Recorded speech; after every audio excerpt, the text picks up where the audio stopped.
Hey, boys and girls, we're just going to have a short discussion about naturalism and philosophy of science. Understand? Yep. Rational empiricist, you call it reading, but we might open it up later and, do like Sonata if I have the fucking energy or the I don't have a rat's ass to give right now. What's the opposite of steroids? The opposite of steroids? Yeah. Hemorrhoids? Okay, it's not on hemorrhoids. What is the opposite of steroids? Oh, yeah. Anyway, so you guys were having a discussion? Yep. So are we pure, are we one and all naturalists in here right now? I don't know. Are you a naturalist, Dessel? I'm a metaphysical naturalist, but the controversial thing in our last conversation was that I'm not a methodological naturalist. Really? Right. Okay, Yep. That would be a good thing to explain, because usually it's the other way around. Yeah. So my thing with that is that there's this ID-friendly philosopher. His name's Del Roche. Have you heard of him, Speed? No. So he's been paying close attention to the whole creationism evolution debate for decades. And one of the issues that he brings up about methodological naturalism is, and this is what we were kind of talking about among other things before, is this the idea that if you understand science as the pursuit of truth, of understanding what's true about the world, then you also correspondingly have this principle that says that you can only pursue natural explanations, but supernatural explanations could be true because it's not metaphysical naturalism, it's just methodological naturalism. It doesn't deny the possibility that the supernatural could be true. And so if it's the case that science is the pursuit of truth, then it would seem that a priori, by your own admission, you are disqualifying a certain set of possibly true things from consideration, which wouldn't really be appropriate if, indeed, science is the pursuit of truth. Right. And, well, oh, go ahead. Sorry. That makes sense, but how would you? Okay, methodological naturalism is like a what would you call it? Like a strap. You strap yourself onto it, and that's a method that you use to find out if something is mechanical or if not supernatural, right? So you limit your vision to anything that's natural and can be empirically tested. Right. But that doesn't mean that you believe there isn't something else out there, or that you won't loosen the strap when you find something that's clearly indicating that that naturalism is not going to be the case, right? I think so. In our conversation, Dessel, for example, this is the point where we got to perhaps a deeper construct beyond below methodological naturalism would be the concept of testability, right? Yes, that's what we were talking about before, that instead of it being an explicit principle of you need natural explanations, rather what it turns out to be is an insistence that you need your ideas to be testable. Right. Okay. So yeah, and I would consider that to be a stronger argument and on closer to the right track. But at the same time, what I was talking about with Andrew is that and I think in indirect ways you can test the supernatural, like when, for example, you have young Earth creationists say that the universe was created in 6 days, that Noah had an ark, and that there was a bottleneck of all living organisms at that time. When you have these, when you have this hypothesis of a creator, but then you have these analog, like auxiliary features of your theory that include physical occurrences or events or what have you that can be tested, that it opens it up to an indirect test of the hypothesis in that way. But I would at least concede that if you're dealing directly with the supernatural, because it's not tangible, because it can't be empirically observed, it's not a physical thing in any way, shape, or form, that directly it's not testable, and that could be a problem for its scientific status. I kind of... Oh, go ahead. No, you, please. Okay. I kind of, my conception of the supernatural is that instead of a statement of what is, it's a statement of our knowledge in principle, what can and cannot be investigated.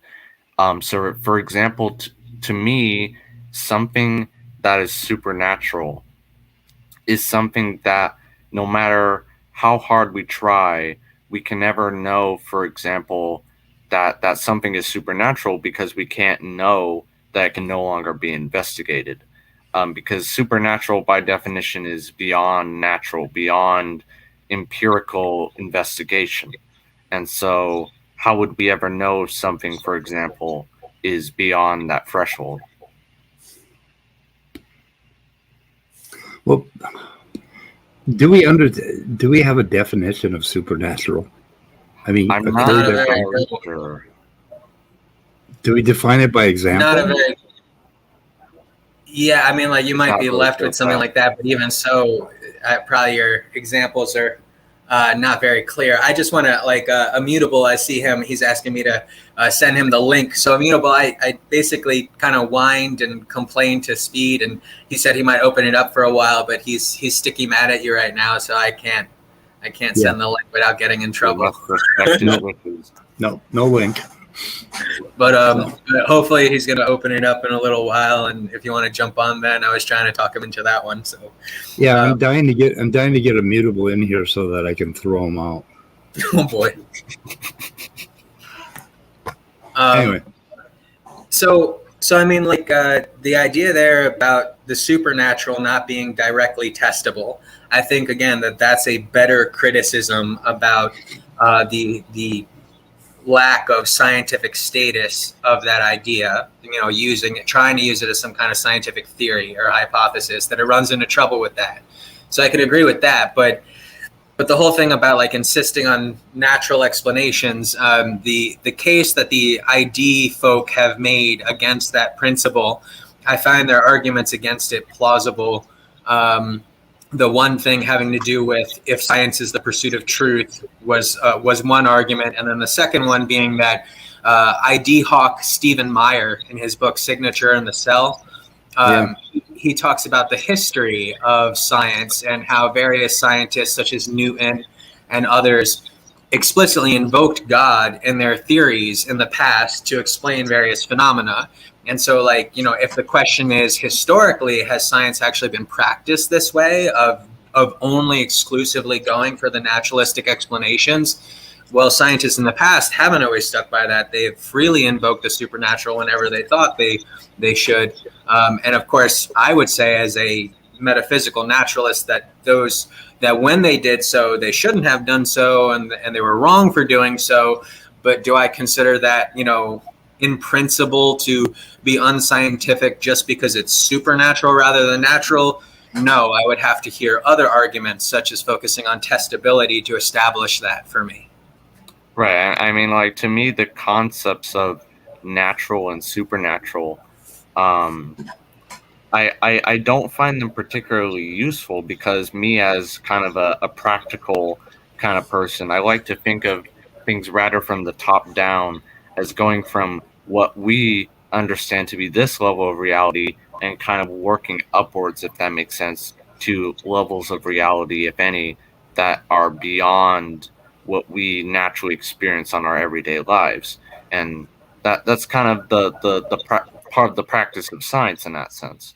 So yeah, rather than thinking of natural and supernatural, I tend to think of things as, is there a way to test it or not? Is there a way to investigate it? If not, then maybe you can add those labels on later, but I frankly don't care.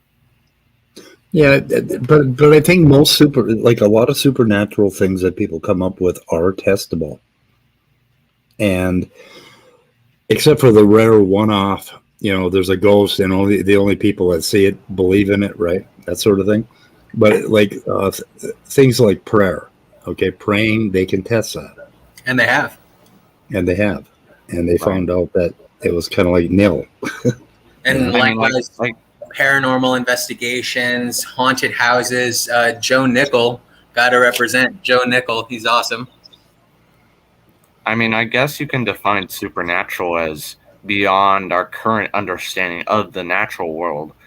But to me, that just seems like a godly argument that forever recedes once we establish new laws.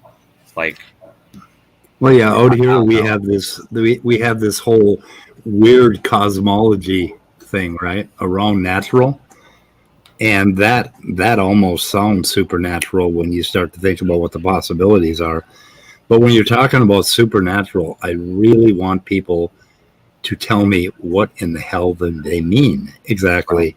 Ultimately, I think you're going to end up in a situation where you're stuck with Aquinas's via negativa, having to describe it using just descriptions of what it isn't rather than descriptions of what it is. Really?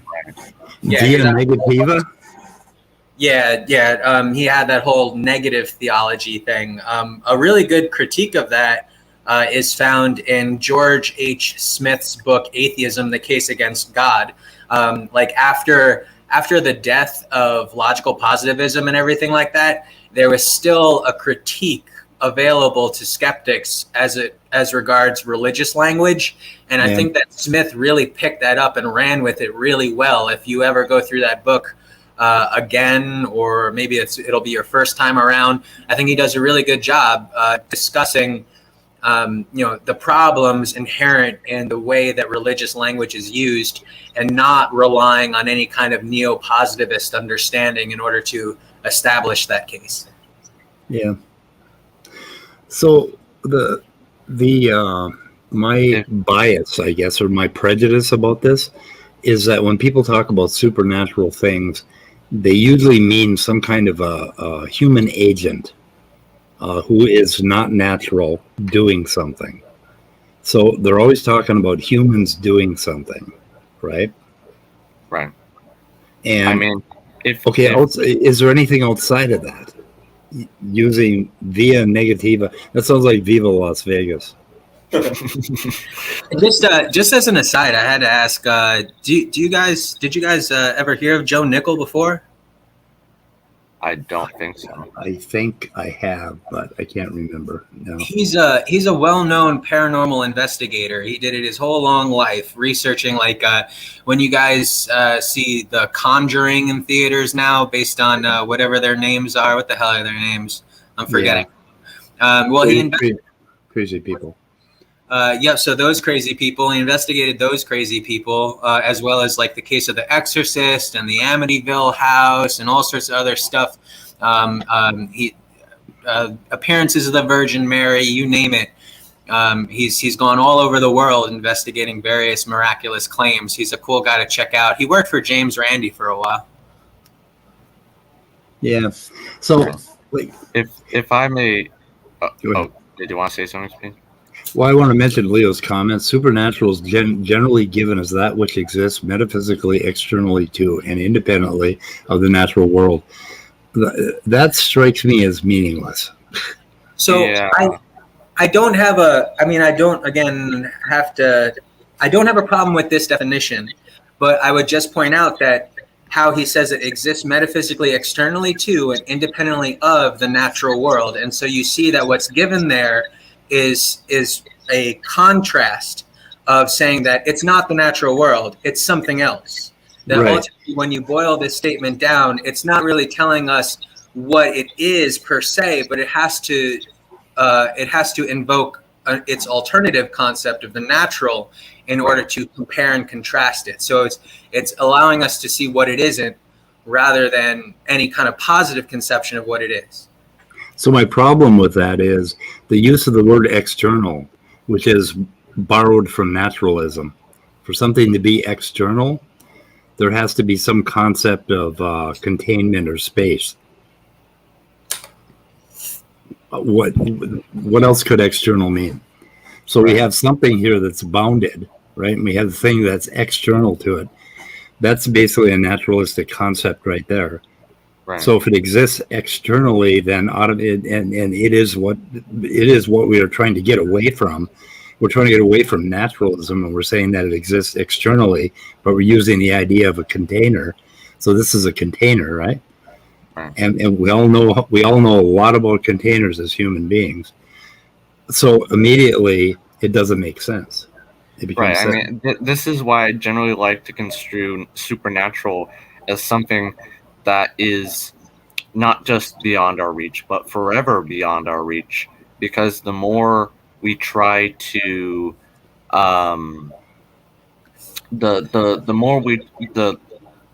even if we try to reach it, we can never be sure that we've ever reached it. In that sense, it's kind of like a mathematical limit in that sense, that it's something. Sure, it might be something external to, but it kind of, I don't know. It's hard to describe, but like something I wanted to say earlier was that going back to the concept of testability. I think that science is based on some fundamental axioms, and we've talked about these, Dessel. And to me, at least, all I care about is if something follows under those axioms, then you can investigate it scientifically. If you cannot, then I don't care if it's natural or supernatural. I just care if it follows from those axioms. I can sympathize with that, and I just wanted to really quickly throw out there, Leo Filius named the couple Ed and Lorraine Warren from The Conjuring. They were they pretended to be a serious thing.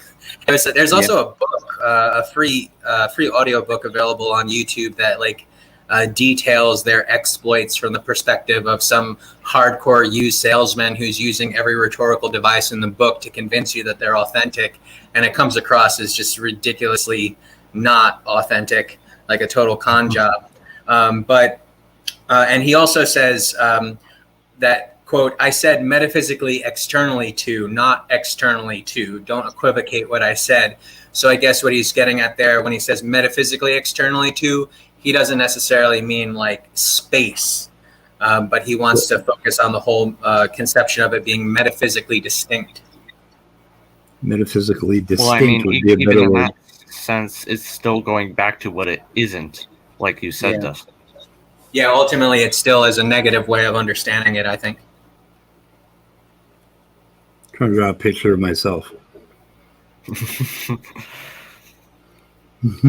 I guess, should we keep going on this topic, or should we move on to something like naturalism of the gaps, that often repeated phrase? I'm happy to go wherever you guys want to. You guys take the lead, and I'll just give you my my worthless 2 cents as we go on.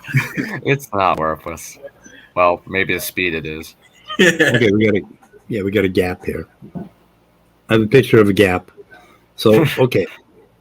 So Yeah. we know everything mechanical, we know all the springs and the bolts and everything that led up to this, and the gears and whatever. And then we know the result out here. We got a product, right? So there's something out there. So here's our gap, right? There's our gap. So basically we got to figure out what happened in that gap. And what I was saying about methodological naturalism is, if we do not strap that belt tightly on, then we might say, oh, well, just a supernatural gap. We're just going to go, magic here. And then we're not going to look at the gap. So naturalism of the gaps is a good thing. So we're looking for what fills it in. I kind of like to think of it as saying this gap is supernatural just means this gap is unfillable, which kind of a paradoxical or kind of an inconsistent statement in a sense, because in order to know that something is unable to be filled, you first need to know everything about that thing. And how can you know everything about that thing when you know that you haven't reached that level of understanding? Because we could always be below absolute knowledge of all reality, which is needed in order to say this gap cannot be understood. But in order to say it cannot be understood, we need to have that absolute certainty, which we can't know, we can never reach. I don't know if I'm making sense here. As an interesting aside, or something that's related to this, okay, once we say that, okay, magic happened between these 2 points, and we're going to cut it, we're going to say it's magic, we filled it in, we're not going to go any further, we're not going to detail it any further. Do you see how that's similar to reductionism, like greedy reductionism?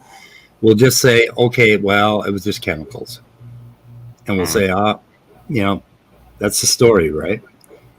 So reductionism is kind of similar to God of the Gaps, to magic of the gaps, that sort of thing.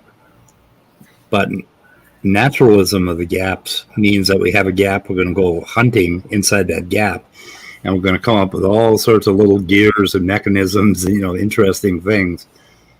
So that's why I have a problem with intelligent design, because intelligent design, the only way that you can make intelligent design as a science is to prove that something can't happen without magic, right? Right. Well, that gets into what I was saying, Speed. How can you ever know that it can't happen without magic? I know. So, I mean, and at this point, I would go into my whole complaint using the whole like star constellations in the sky thing. Right. But I wanted to kind of compare and contrast the two procedures, because what you got going on the creationist side is the God of the Gaps problem, where they're just looking to fill in any gap that they can with God. And so how that effectively functions is it's parasitic on your ignorance. And so it tries to find the boundaries of your knowledge and identify your weak point and bring you down and collapse you into accepting this supposed catch-all explanation. So that's that on the theist side. That's how it operates, being parasitic on your ignorance. But at the same time, I think that there's like I argued last time, that there's a corresponding problem for the skeptic, which is that if they're always involved in trying to find some kind of natural mechanism to explain anything that they see, no matter what it is, then they too are in a position where they could never really come to learn the truth if it was otherwise than they think that it is, because they're always on the process of this journey, even if the journey is totally foolhardy, even if it's something that occurred that just really doesn't make sense as a natural explanation. And so I think that you have to, basically it's going to come down to your integrity of following the evidence where it actually leads, rather than taking any kind of principled stance about what kinds of explanations you're gunning for there. Yeah. I mean, this is where I kind of jump in, because to me saying there must be a natural explanation really just gets into that, like I was saying, one of those fundamental axioms of science, that we can understand the world around us.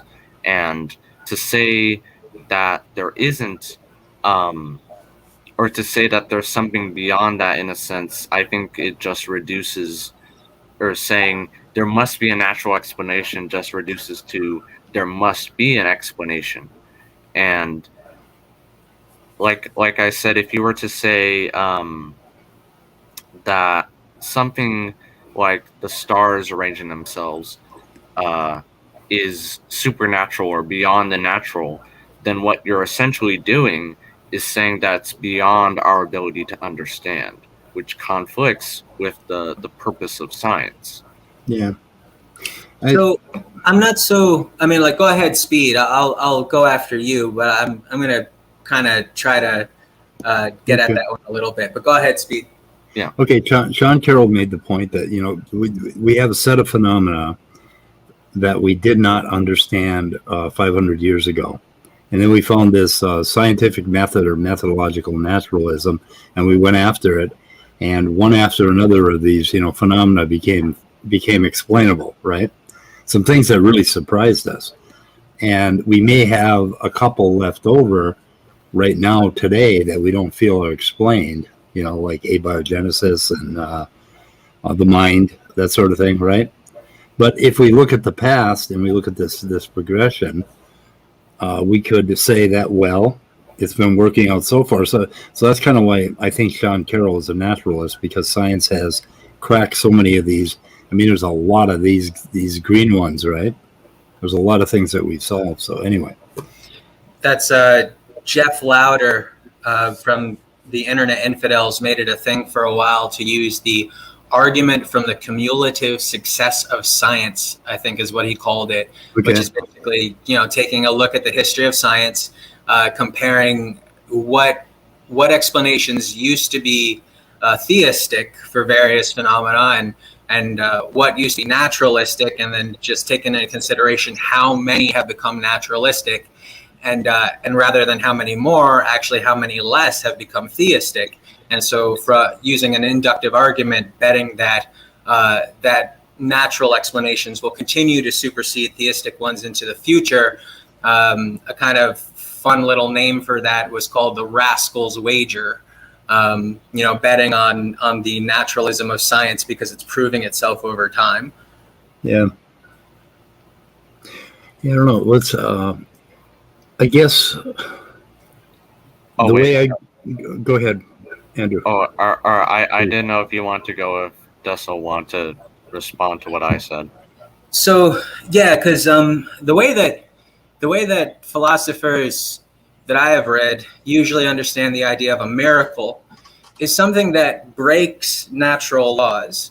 So it supposes that we know what certain natural laws are, that an event occurs that breaks the way that we understand nature to work. And so when I give an example like that of like the constellations rearranging to form the statement, I am Jesus, I am Lord, I am coming. And when such a thing occurs, like that's breaking general relativity, so it's not running in accord with our understanding of the natural world, operating according to laws, and so that would be my thing, is that it's suggestive of the idea that there is some kind of force or agent that is capable of manipulating the natural world, much like it suggests there is in holy books like the Bible. In the Bible, you have this figure who has command over the entire universe. He can make it do whatever he wants to do, irrespective of what the laws of the universe would naturally, how they would naturally work.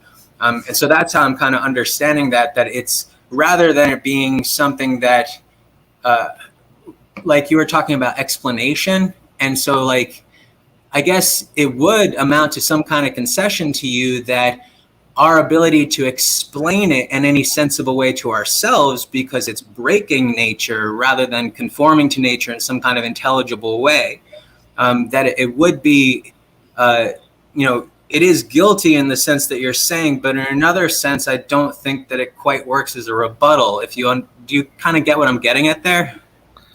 I mean, to me, in that sense, the way you're phrasing it, then science kind of works in that sense by explaining miracles. So it can investigate miracles in the sense you're saying, because if there is an agent that is influencing the world in anomalous ways, even though they're anomalous, we can we can still indirectly kind of measure it, and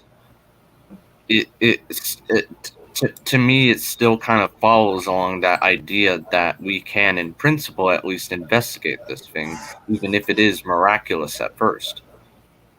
Yeah, so I mean, like, you would investigate it though, but you would never come to any, like, supposing that it was a supernatural occurrence, you would never come to any kind of naturalistic understanding of that, because the act itself was breaking nature. And it would be, this God making nature submit to its will, not working in its normal, intelligible ways as it could be understood by us. And so, I mean, like, I think that there are certain events that I could witness that would just be so unorthodox and seemingly contrary to the way that nature works, that I would consider that evidence for the supernatural, particularly if it like formed theologically specific statements like that. Because Leo and me were talking about whether or not you could explain such an event as those stars by invoking like an alien civilization. And my point to him on that one was that, but it specifically references Jesus. Like, what motivation would an alien civilization have to form that theological reference in the sky? Rather, it seems to be pointing itself out as coming from that source. Well, aliens might do it to keep us locked in our ignorance. They might try to encourage us to be Christians because they don't want us to go any further. Basically. Yeah, I mean, yeah, I could see like that last point there that you just made, Speed. The way that because I think Leo made a similar push, and my response to that was that it kind of gets into the distinction between harmonizing a hypothesis with the evidence and the hypothesis actually predicting that evidence. Right. I mean, like, with the Bible, I mean, you would, supposing you thought it was literally true, you might predict such a miraculous event. It predicts that there is a God who is capable of doing such things, whereas you could just make the alien hypothesis harmonious with it by coming up with some kind of auxiliary idea about them wanting to encourage church membership on Earth. Yeah, I don't know. The writing in the star would put me on my haunches thinking about Christianity, I think, or about something. I'd know goddamn well there was something really huge out there. I don't know. But the problem is I never fucking, I mean, in my life, my whole life, I've never run into anything supernatural that's happened like that. And how many of us actually have? I mean, I've heard stories and stuff, but when I listen to the stories, they really seem like I have had events in my life where I've had, like I've either been so whacked out on drugs or waking up from a sleep where I felt like I heard something or saw something. And then what I notice is that I keep editing it. I mean, as I'm telling the story, I keep editing it, and I catch myself editing it. So when I hear somebody else tell me about a supernatural event, I'm like, okay. And I've heard some pretty shitty ones, right, from some people where they predicted the future and stuff like that. My son had a situation where he basically dreamt a car accident, and he is really certain that it happened before she actually got in the accident. But he is just really skeptical that really happened. He doesn't know. And even then, it could have just been a coincidence. But I mean, I really wish something fucking supernatural would happen. Yeah, I totally sympathize with you. That would be such an incredible experience to have in my life, to have something like that actually happen. Right. And when you look across the Western world, I mean, the vast majority of people, go through their day-to-day experience, and we don't experience anything like that in quote unquote first world culture. And I always found it kind of ironic when you take a look at certain apologists. Greg Boyd, for example, in I think as Jesus, Lord or Legend or something like that. Yeah. He ends up having to make appeal to miracle stories in underdeveloped countries or third world countries or so on, where just basic rates of superstition tend to be higher. And so like basically like what it is you have this situation where normally these people are arguing for the supremacy of Western culture, that we are enlightened individuals, we're disillusioned, and yet And yet here they are appealing to these other cultures that are, they're supposed to be considered ignorant, and relying on their testimony for these outlandish claims. And I just think that that's kind of ironic and hypocritical. Yeah. I don't know. I want to be charitable to that position, but the thing with that's probably the most powerful experience I had as the demon of Sac Swamp. But I was hungover and stoned on acid, so there you go. I don't know. But anyway, I would like to be charitable to the position, right? But for ideas, kind of drive me crazy, in that they don't want to talk about this. What happened to my little man? My little man? Okay. They don't want to talk about this problem that I have with tinkering, right? Like, okay, we understand how to build a table. But if you right now plan a table in your head, you're not going to get a table, right? You need these little guys right here. You need these hands, and you need your eyes, and you need to interact with the world in order to build something. So they're claiming that there's I don't know if you want to take it into an ID discussion, but basically they're claiming that we should be open to the possibility of intelligent design. Well, okay, where would that put us in our research on abiogenesis? What research would you have in abiogenesis? What research would I have? Exactly, you wouldn't have any at all, is what I'm saying. Right, exactly. Like, why would we do it? It's almost like they're asking us to stop. In fact, if you listen to some of Praise's late night streams from last year, they were going on and on about how much money we've wasted on abiogenesis, and we could have been curing cancer, and we've wasted all this money on evolution. They use that rhetoric, right? And I don't care for that rhetoric, because that I think we want to research every possibility. I don't know. Who's Jack? Jack shit? I had another topic I want to, or we could talk about if you want to change the topic. You can do whatever you want, Andrew. Okay. I made this stream for you because we thought we were so worried about you. We thought you were kidnapped in Neff's basement. We were about to send out a posse. Oh, really?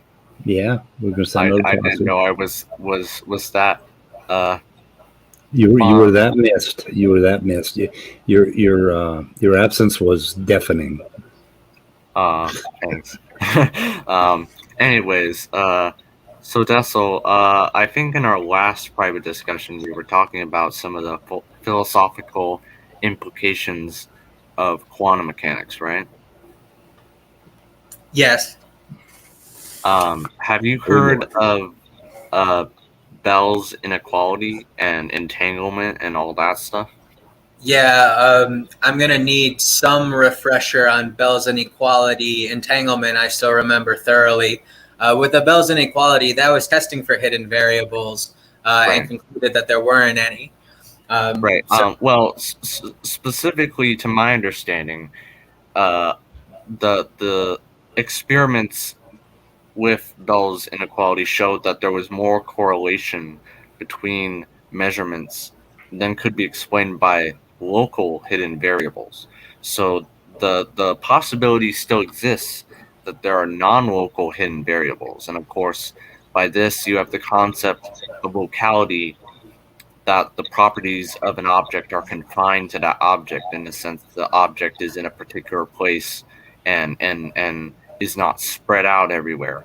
And the concept of what I like to call realism, that the particle or object is real in the sense that it has definite properties in the first place. And what these experiments seem to indicate is that the two cannot coexist with one another. So basically, you must either have non-local realism or local non-realism, basically.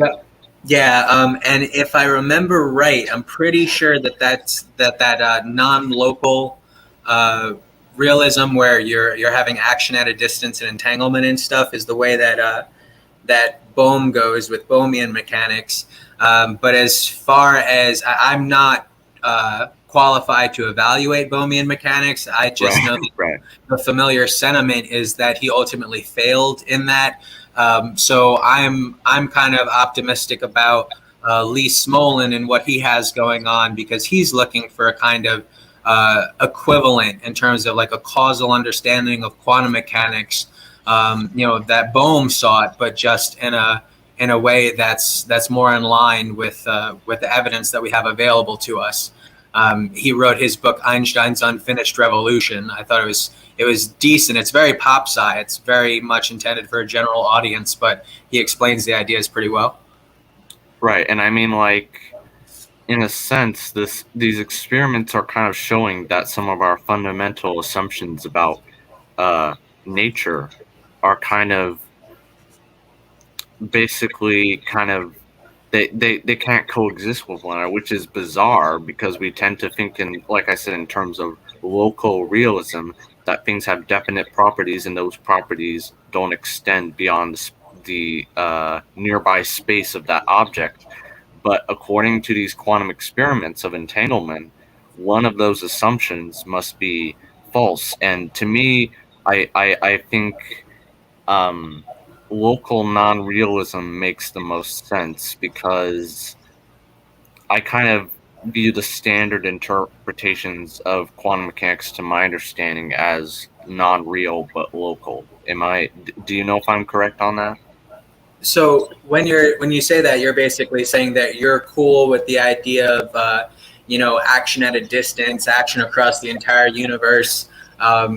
Maybe you could even look at it in the sense that like the universe is just like a single fabric, and so like one effect somewhere is going to have a corresponding effect no matter how far somewhere else, and stuff like that. Right. Okay. So yeah, and I could definitely bite that bullet too. It is weird. But for me, the idea of giving personally, because I understand there are a lot of critics of this idea, but for me personally, giving up on causality is just so much stranger. So I could totally get used to the idea of that as opposed to giving up causality. That would be my own economic trade-off there. Right. Yeah. I think causality should be maintained. I'm kind of uncertain as to whether I favor the principle of locality versus realism at this point. But I just wanted to hear your thoughts on that. Right. Did you have anything to say, Speed? I don't think non-locality is a problem for physics at that level, basically. It certainly would be a problem at the level that we're used to thinking and dealing, right? If our car suddenly switched over a couple streets. But and basically, in quantum mechanics, I don't think it would be a problem. I don't think it's a deal breaker for. I don't like, and the other thing is I don't like causality particularly. I like regularity, and I just tend to think in terms of a static block 4D space time, and I can't shake it. So causality is just happens to be juxtaposition. I have a lot more to study in the philosophy of time, but I don't look at the block universe or B theory as being like antithetical to the idea of causality, especially when you're looking at it in such a unified way as this block, right? It would all suggest that it's all intertwined together. I think that would actually be helpful toward the idea of causality. Yeah, it indicates a regularity. Causality does. There's this great regularity that we can't seem to get out of, and at least locally, as far as we know, and by locally I mean in our cosmos, or if we go further out, like if that's even possible, further out in some sense, it could well break down all of that. All of causality, all of space time, everything. We don't know. Yeah. I don't know. Speak. Can I ask a question for? I want to ask a question for Leo in the chat about this locality stuff, if that's okay. Yep. So Leo, do you know whether the usual interpretations of quantum physics, like Copenhagen and many worlds and things like that, as opposed to things like Bohmian mechanics and pilot wave theory. Are the standard interpretations of quantum mechanics local, or do they favor realism in that sense? Or do they kind of not favor either, is my question. We're almost at an hour. We can open the room up, let Leo in. Okay. I wonder if Immutable is still around. What's that? I wonder if Immutable is still around. I haven't seen him posting anything recently in the side chat. Yeah, I was looking forward to throwing him out. And then there's Danny here too. He's not getting in. Oh boy. Not tonight. No, it's just that if we want to keep it, if we want to keep the discussion going somewhat normally, we can't just let everybody in.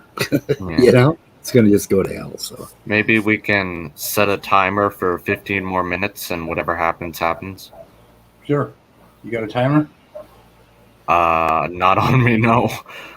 Well, you got the upper left live. Hey Siri, set a 15-minute timer. 15 minutes, starting now. Hey Siri, fuck you. I won't respond to that. Okay.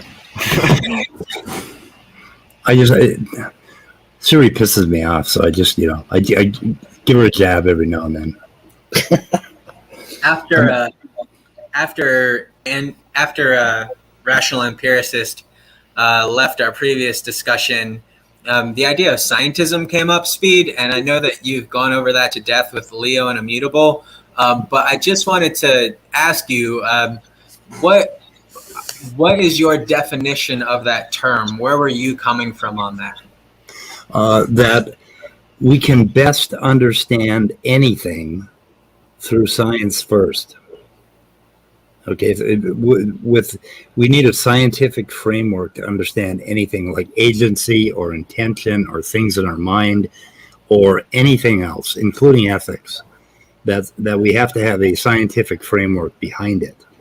Now, we're not only going to employ science to get our answers because we don't have enough science to, figure out where every fucking molecule is in the world, right? So we're going to have to make some intuitive leaps, and we're going to have to even make some emotional leaps. But for the most part, if you have a problem of agency, for instance, like Danny's argument about agency or intention can't be causal because it may fail, right? Do you remember that? Yes. And he always insists that I'm straw manning him, and I hope I got it right. But anyway, so you've got this intention, or you've got a desire, right? He calls it a desire, and it could fail, or it could be true. It could happen, but it just seems like the thing he missed is a whole lot of mechanical shit in between here, right? Like, for instance, when you have a desire in your brain, it's not some little point. It's a big cloudy part in your brain, that's all interconnected. And then when you go out into the world, a desire is something that I want to happen, right? So there's something in my brain that's called I want X to happen. And then I go out and I have these appendages and whatever, and I try to make X happen. Or I hope that it happens or whatever, and it either happens or it doesn't. There's a whole lot of reasons why it would fail. So anyway, I would apply science to intentionality first, and at least come up with, and it's related to God's eye view, which is sort of a strange thing that requires a lot of unpacking, but it's very much related. And that you look at human beings first as organisms. And any philosophical problem you have, like ethics or whatever, you first start to look at all of the things about the fact that we are organisms in the world, right? We're biological organisms. And you figure out as much as you can with that. At least you frame the problem. And I think when you do that, you end up not going around in circles like philosophers have been doing for thousands of years and never fucking getting anywhere. So that's kind of my view on scientism. I decided to call it methodological scientism. That you will apply science as strictly as you can. Okay, so basically, just because when we were talking before, the idea was that scientism states that science has a monopoly on knowledge, and it sounds like what you just described is more that science as a method has primacy over all other methods when we're trying to understand something. It has, when you go to IKEA and you get those instruction manuals, science is on steps 1, 2, 3, 4. If you want to call that primacy, go ahead. But, first of all, let's please frame the fucking problem. Let's frame it in some sort of, let's admit that we're humans and that we're organisms, and figure out what it would look like if we approach it just scientifically, if we just had atoms, right? And we're looking at atoms in a matrix, and let's figure as much out as we can and at least frame our problem. And then steps 5, 6, and 7, of course, you can do whatever the fuck you want. So I'm not saying you only have to have science. You're not going to learn how to ride a bike with science, right? So there's a lot more going on in your cerebellum and your muscles and your spine. They're going to teach you how to ride a bike, right? So you're not going to do that with science. So that would be the straw man version of what I'm trying to say. I'm not saying primacy. I'm saying kind of primacy. It would be a strict natural, but it's methodological. It's not a claim that we have to, we must not deter from this path, right? It's not like that. So when I say primacy, maybe like a more straightforward word for that is just priority. It has priority over anything else. It's not that we always have to stay by this path, like you were saying. It's just that we want to stay to it as much as we can. It's the most important. It's got priority. Yeah, the methodological priority in that this is the method of framing the problem. So if you have the idea is that you are a god, okay?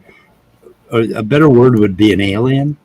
So there's a group of aliens up here that are trying to understand the world, with humans in it, right? We got humans in the world. So these aliens are here, and they don't have words like consciousness or awareness, or they're antipodians according to Richard Rorty, and they don't have any words like that. And the first rule of GEV or God's Eye View Club is that you never talk about the fucking aliens, and you never talk about their minds or anything. They're creatures that can look at the world in an entirely physical way. So this is an entirely physical look at the world. And you use that first to frame the problem. So if you're looking at ethics, for instance, and you're looking at what these critters should do or ought to do, whatever, right? Then you're dealing with a whole lot of knowledge about, what these things are and how they interact with each other. And basically, you're coming up with some sort of a regularity in how they behave. We notice that they don't like to murder each other much. And when they do murder each other, they, tend to hang the one that murdered on a flagpole. And the aliens can see all that. And from that, they can determine some sort of ethics. Okay? I don't think it's that difficult. But you gotta use a methodological. You gotta use that word over and over in your head and forget about this nonsense in philosophy where you say all things are physical. It's the belief that all things are physical. Well, we don't fucking know what all things are, Yeah. So stop talking about all things. Let's talk about what we're doing. We're solving this problem here. Let's try to do it with physicalism first. So does that make sense? Yeah, it does make sense, and I agree with a lot of what you said. My difference would come into when you're actually talking about the science and how that influences our understanding of ethics. I would go in a bit of a different direction with that, but I still agree that it's important to consider the science when we're thinking about ethics. Yeah. So yeah. Hey, Dessel. Yo. Kind of an off-topic question, but on the error report, did you happen to go into any of the cosmology stuff you put in the email you sent me? Like, did you go into any cosmology at all, or not really? No. In the error report, it was thermodynamics, it was abiogenesis, it was vestigial structures, and like a couple other things, but no cosmology in that one. Shame. Oh well. I was just thrilled. I was really thrilled with your error report. Thanks. Yeah, I was in my hotel listening to it. Yeah, I thought it rocked. So appreciate you. I was trying to put together enough material to offer something interesting, and I was like real tired at the end of the day too. But I wanted to go through with it anyway, so I'm glad that you got something out of it. yeah. Sweet. Would it be okay if I said that I think we should have Dessel on the weather report more often? Yeah. Even though he's wrong a lot, like almost my favorite thing in the world. So I did want to say one thing to Andrew though, because like when you're talking about cosmology there, and the last couple of times I've heard you talking about it, you contrast inflationary theories with cyclical theories. Yes. But I don't think you got to do that. You can have inflationary cyclic theories. An example is inflationary bounce cosmology, which I don't know enough about yet, but it's an inflationary cyclic model. I didn't know that. Okay, that's kind of I guess I was thinking strictly inflation or strictly cyclic cosmology, but I guess that wasn't a proper way to think about it.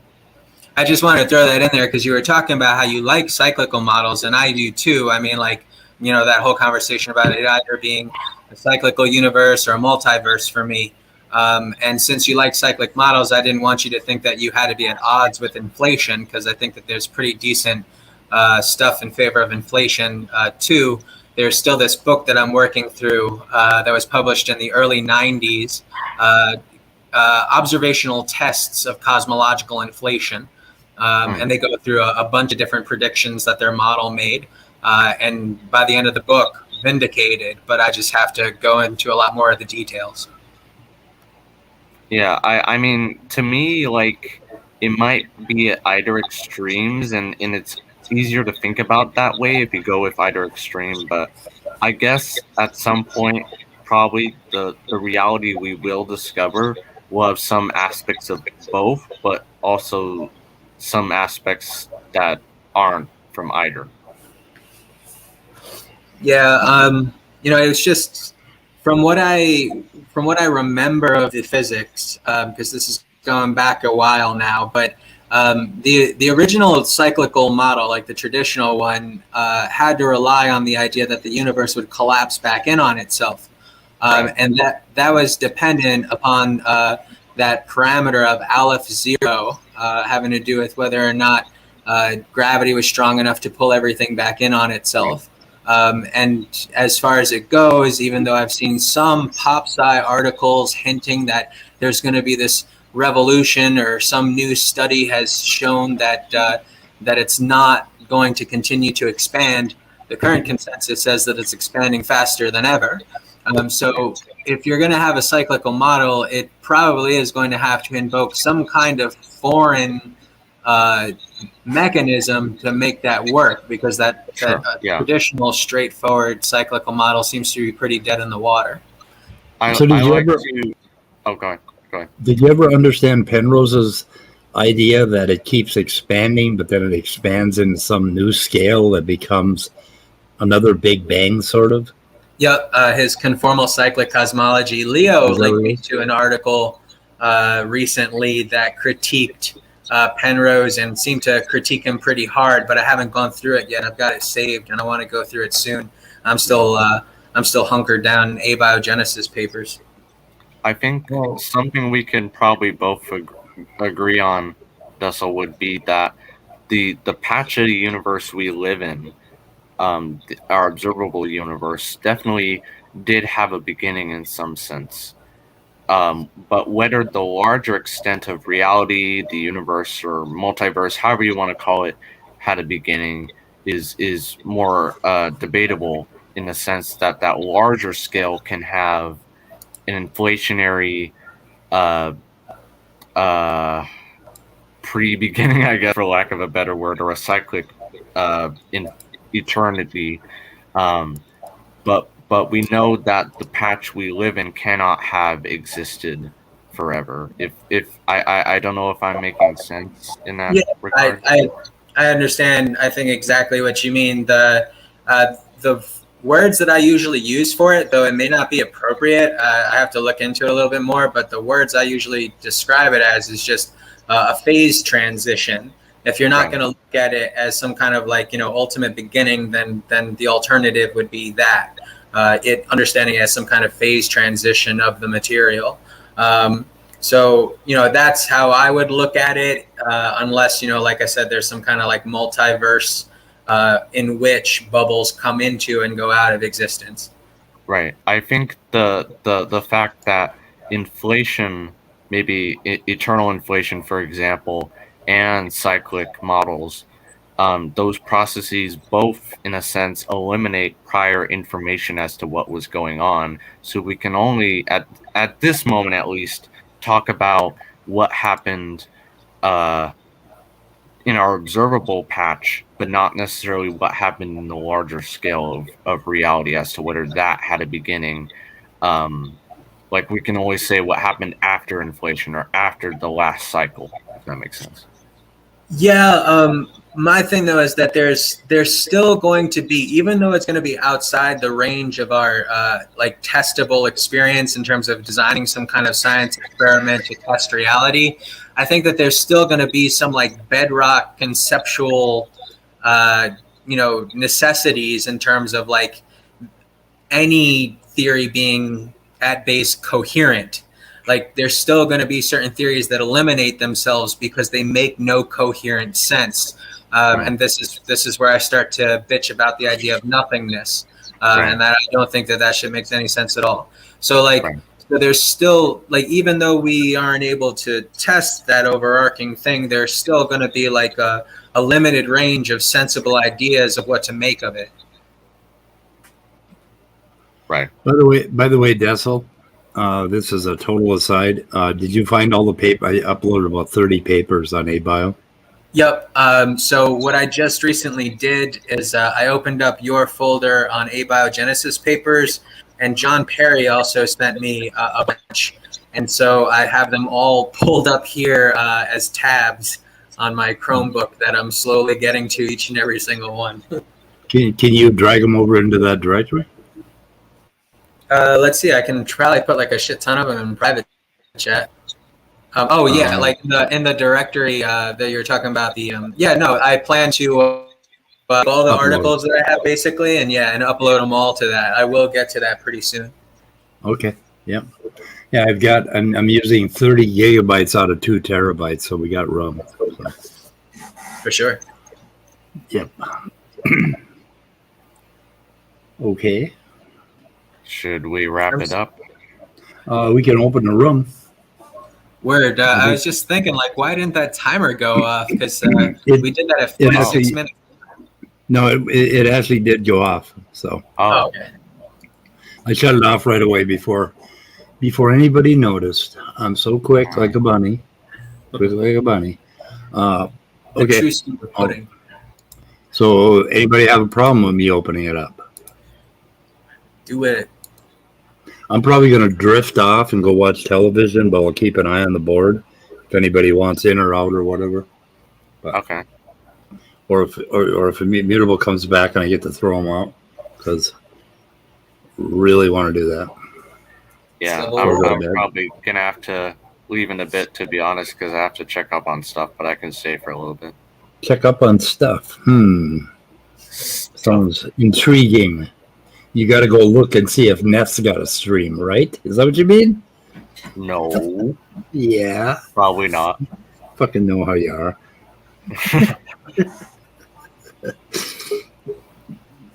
It's Simos. He's the first brave person to come into this horrible room. Hello. Hello. Yes, I'm here to hear Leo's response to Andrew's question, which I'm fascinated to hear. Oh, yeah, he never did answer my quantum question. Yeah, I think it's a long question. I don't think you can do it in chat easily. So, but I really want to hear what Leo's got to say on that particular subject, because it's a really... He's delayed in midnight. Yes. Proof that here's proof that I'll let anybody into my stream. Oh wow, there we go. Boy, Yeah. the one time I can join and not be thrown out. There we go. Oh, Leo didn't hear my question. That's why. Well, get your Good ass to be in back. here Join and- Leo, and I will repeat it. You know what makes me happy? What makes you happy? Sex. That makes Well, me so happy. Makes me happy. You know, I do nothing and I get thrown out. I feel like Maddox. Yeah. What are you Oh, talking God, about? no. Well, you're not whinging already, are you? Have you got his dick out of your mouth yet, or have you done? We had a multiple- pleasant conversation, and that means I'm sucking his dick. Okay, that's kind of a stretch. This is just a mouth look. Do you have a problem like with people having pleasant things existing, Speed? Yes, I mean, I hate know pleasant age. I know age is like a bitch, but I just want to kick kids off my lawn. That's all I want to do. Oh, yeah. Oh my Yeah, God, there Leo, we go. what the fuck? You scared the shit out of me. The lion. Excellent. I'm glad you joined, Leo. I think Yeah, he's I muted. didn't hear what Andrew's question was. I think I stepped out when he asked it. Oh, well, that's coincidental. Or Wait, unfortunate. weird. Wait, Simos, did you say that you thought the question was kind of stupid, or did I mishear you? Oh, no, I said the question isn't one that you can easily answer inside chat Oh. anyway. You need to do it in okay. person, really. Yeah, no, Yeah, I didn't hear the question. That must have been when I stepped out to the bathroom. Uh-huh. Oh, okay. yeah. So we can so- sure. Yeah, my question was about quantum locality versus realism and whether the standard quote unquote interpretations like Copenhagen and many worlds, in contrast to things like Bohmian mechanics and pilot waves, whether those interpretations usually discussed in quantum mechanics, are they favoring locality or favoring realism in that sense? Well, the thing is, both locality and realism are violated by quantum mechanics. So Oh, you really locality, was there, locality Ian. states that things can only affect or be affected, obviously at the speed of light, by things and obviously this term, physicists generally agree on what it means, but there's going to be variances between who you ask, but they can only interact or be interacted with, again, at the speed of light, with things in their immediate vicinity. I'm just going to put that in quotes. Right. So that's what locality says. Well, we know that's false because of entanglement. The thing that we need to understand is that, and I literally can never stress this point enough, at least apparently, because so many people keep saying it, it's not true.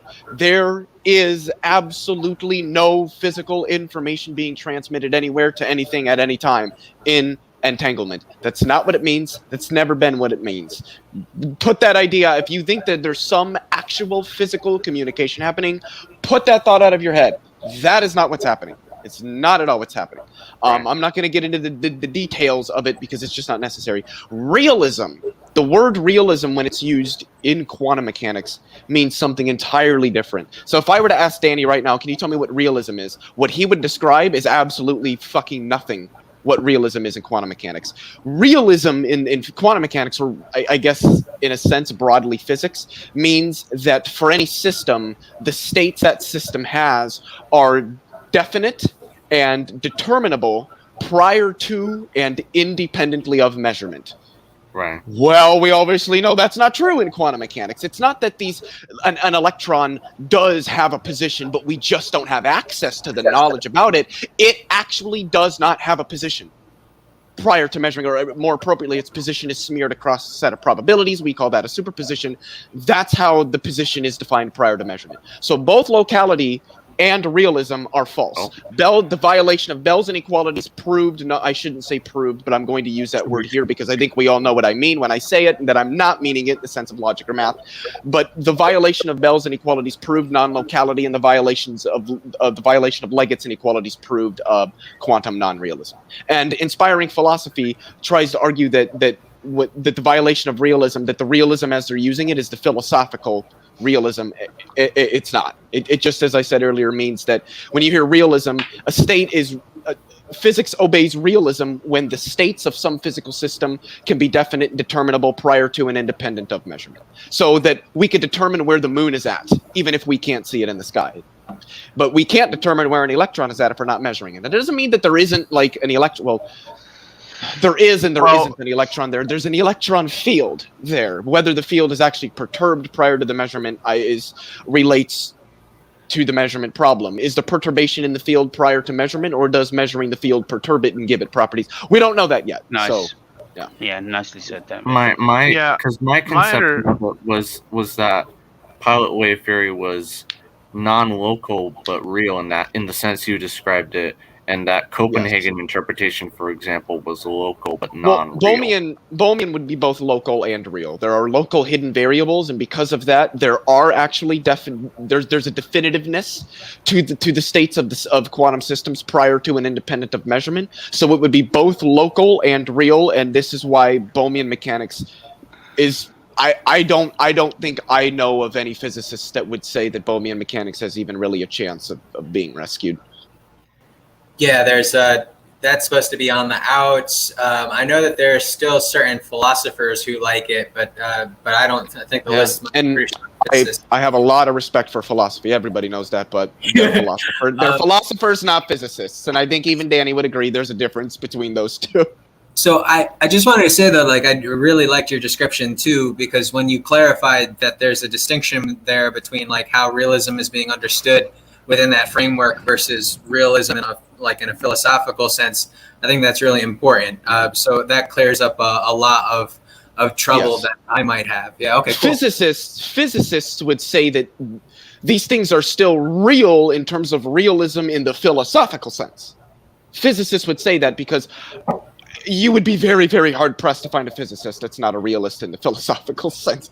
It's very hard pressed, and there are reasons for that. I am also a realist, and so they would say there's an electron, or at least an electron field there.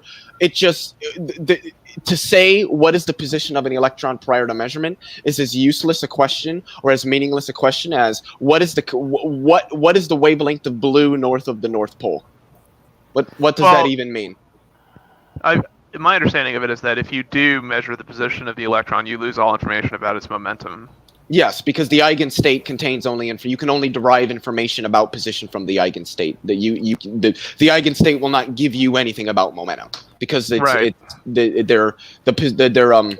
complementary. There we go, complementary observables.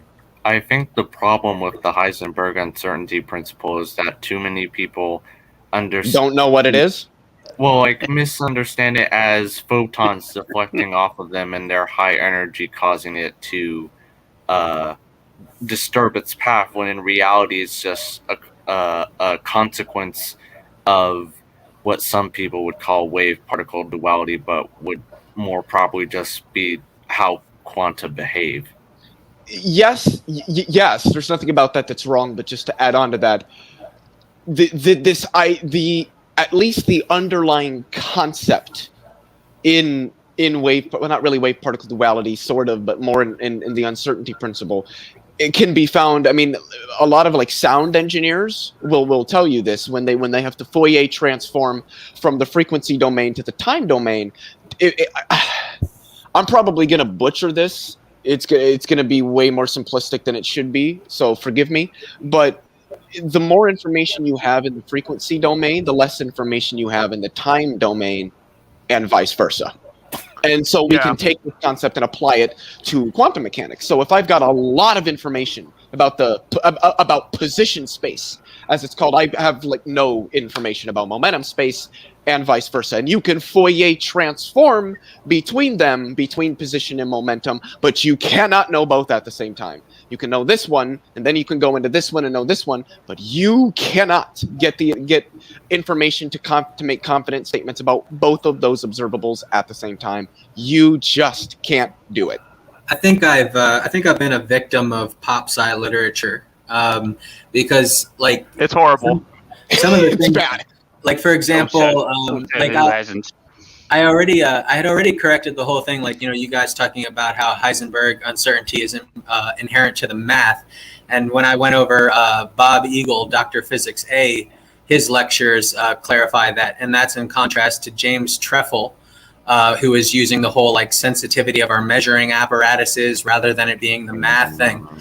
So like there was that. And then another thing is talking about the whole realism thing. When I read Jim Baggett's book, The End of Physics, the way that he treats Bell's inequality is basically like an argument for philosophical idealism. Like what inspiring philosophy does. That's essentially Right. that he says that Liggett's inequalities being violated means that there actually isn't a reality there until it's measured, and you have to have consciousness to collapse the wave function, so consciousness must underlie everything.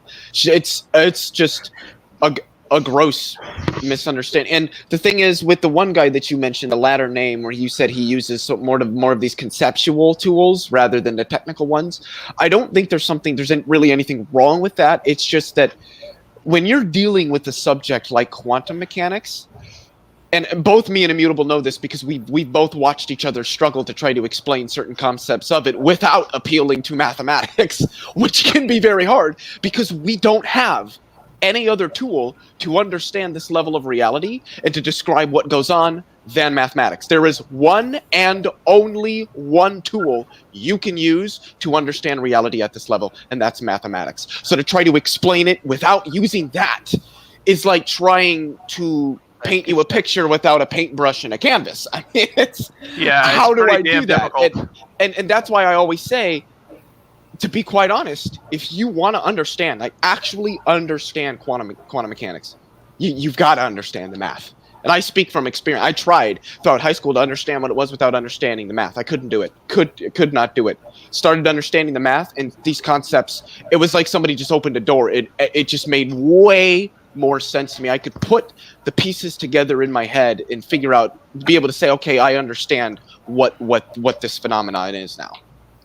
I also one more thing about quantum mechanics that I find interesting and that I read in some book was basically that the fact of entanglement itself is kind of what leads to this transition from the quantum world to what we would call the classical world.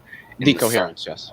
Yeah, decoherence in the sense that like one person described it, or the way he described it in the book, was basically that the quantumness, for lack of a better word, is smeared out to such an extent that we become part of it and we can no longer observe it from the outside.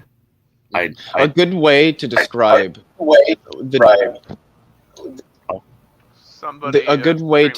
the difference between when we can or using quantum mechanics, and you could, technically speaking, you could use quantum mechanics to describe the motions of the heavenly bodies, to describe our solar system.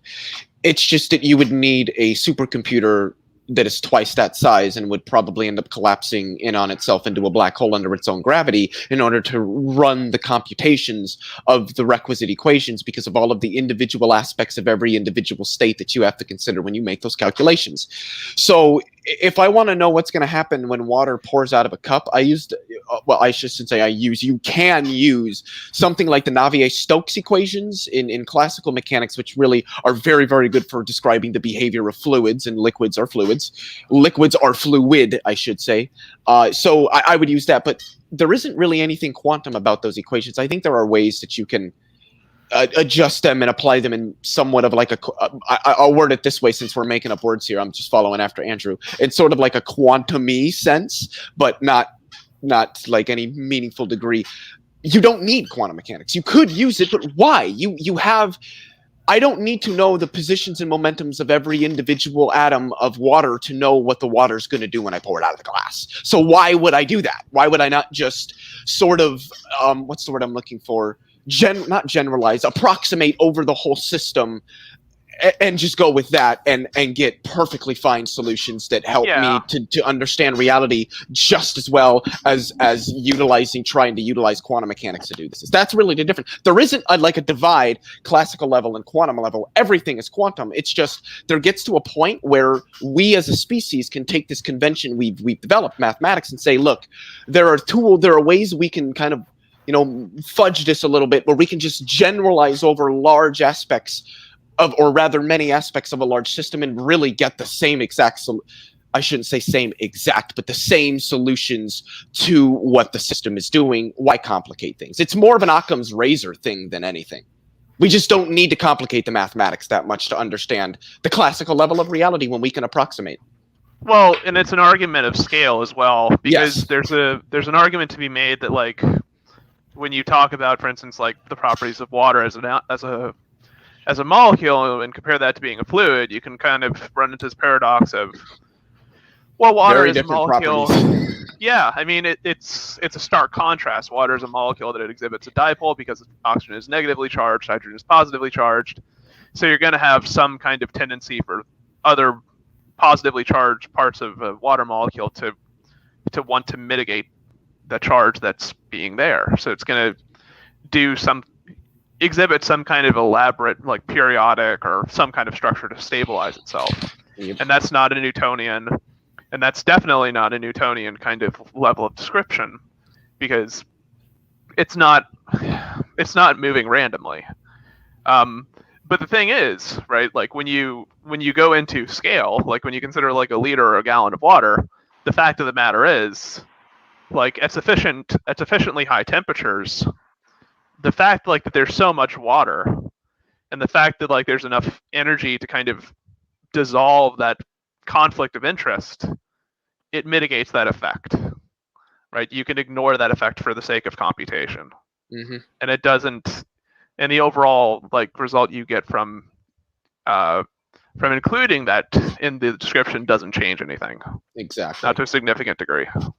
Exactly. Andrew, how did you define supernatural? Yeah, I do take a little bit of issue with it as well. Oh. Careful, Andrew. If I remember... I was going to say, I thought it was something along the lines of that, which it's not just that we can't measure it or understand it, that it is immeasurable and non-understandable. There's no way we could ever measure and understand this thing, that's something that's just effectively supernatural. Your reason was that it, in virtue of it not being verifiable, right? But there's kind of a flippant response, I guess I would say, but I think it still works, that such principles like verificationist principles are sort of self-defeating, because if you're operating on the principle that a thing is only knowable if it's verifiable, that principle itself is not verifiable. Exactly. Yeah. Right. All systems are going to have their flaws. I mean, everything that came out of the logical positivism, there is, like, I suppose you could say, a place where you could apply those principles, but I think that a lot of what came out of this logical positivist movement that happened wasn't what. We'll just leave it in the past. Well, we'll just leave it in the past by Christian apologists, because the logical positivists actually they are not saying that which is meaningful is that which is verifiable, that which is knowable is verifiable. They actually have their principle comes with two parts, right? Either something's meaningful if it can be logically deduced, as to say tautologically, tautological, or if it's verifiable, and that's a far more respectable principle. Yes, now, but the burden on them is to show why that principle itself is a tautology, and that, but. It's not, or give evidence for it, which I don't think or do. Or verify it, right? Yeah. So just to like with what Andrew was saying before, you were kind of concentrating on it being a verificationist approach. But when I was talking with Andrew earlier, like, he made it clear that he was also cool with using like a falsifiability measure, also in the sense that, like, his real interest wasn't either verifying or falsifying per se, but rather that the idea be testable in some manner. I just take those terms to be synonymous, but I guess he's using them differently, so I would have to ask him what he means. Andrew? Oh boy. Like differentiating between verifying and falsifying? Verifying and testable, something in falsification. To me, these are all terms that are very tied together. Like if you can falsify something, you can test to show that it's true or false, right? I think that if something is falsifiable, I would say that almost seems to analytically contain the concept of testability. How could you falsify something if you couldn't test it? Yeah. So if something is falsifiable, it must be testable.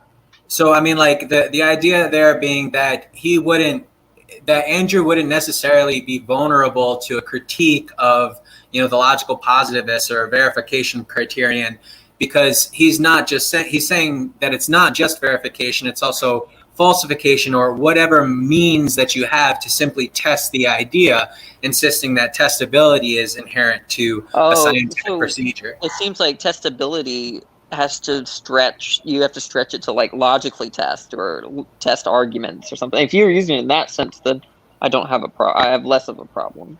I mean, if we mean test it more like an experimentation, like running empirical experiments, I definitely think that's going to limit you.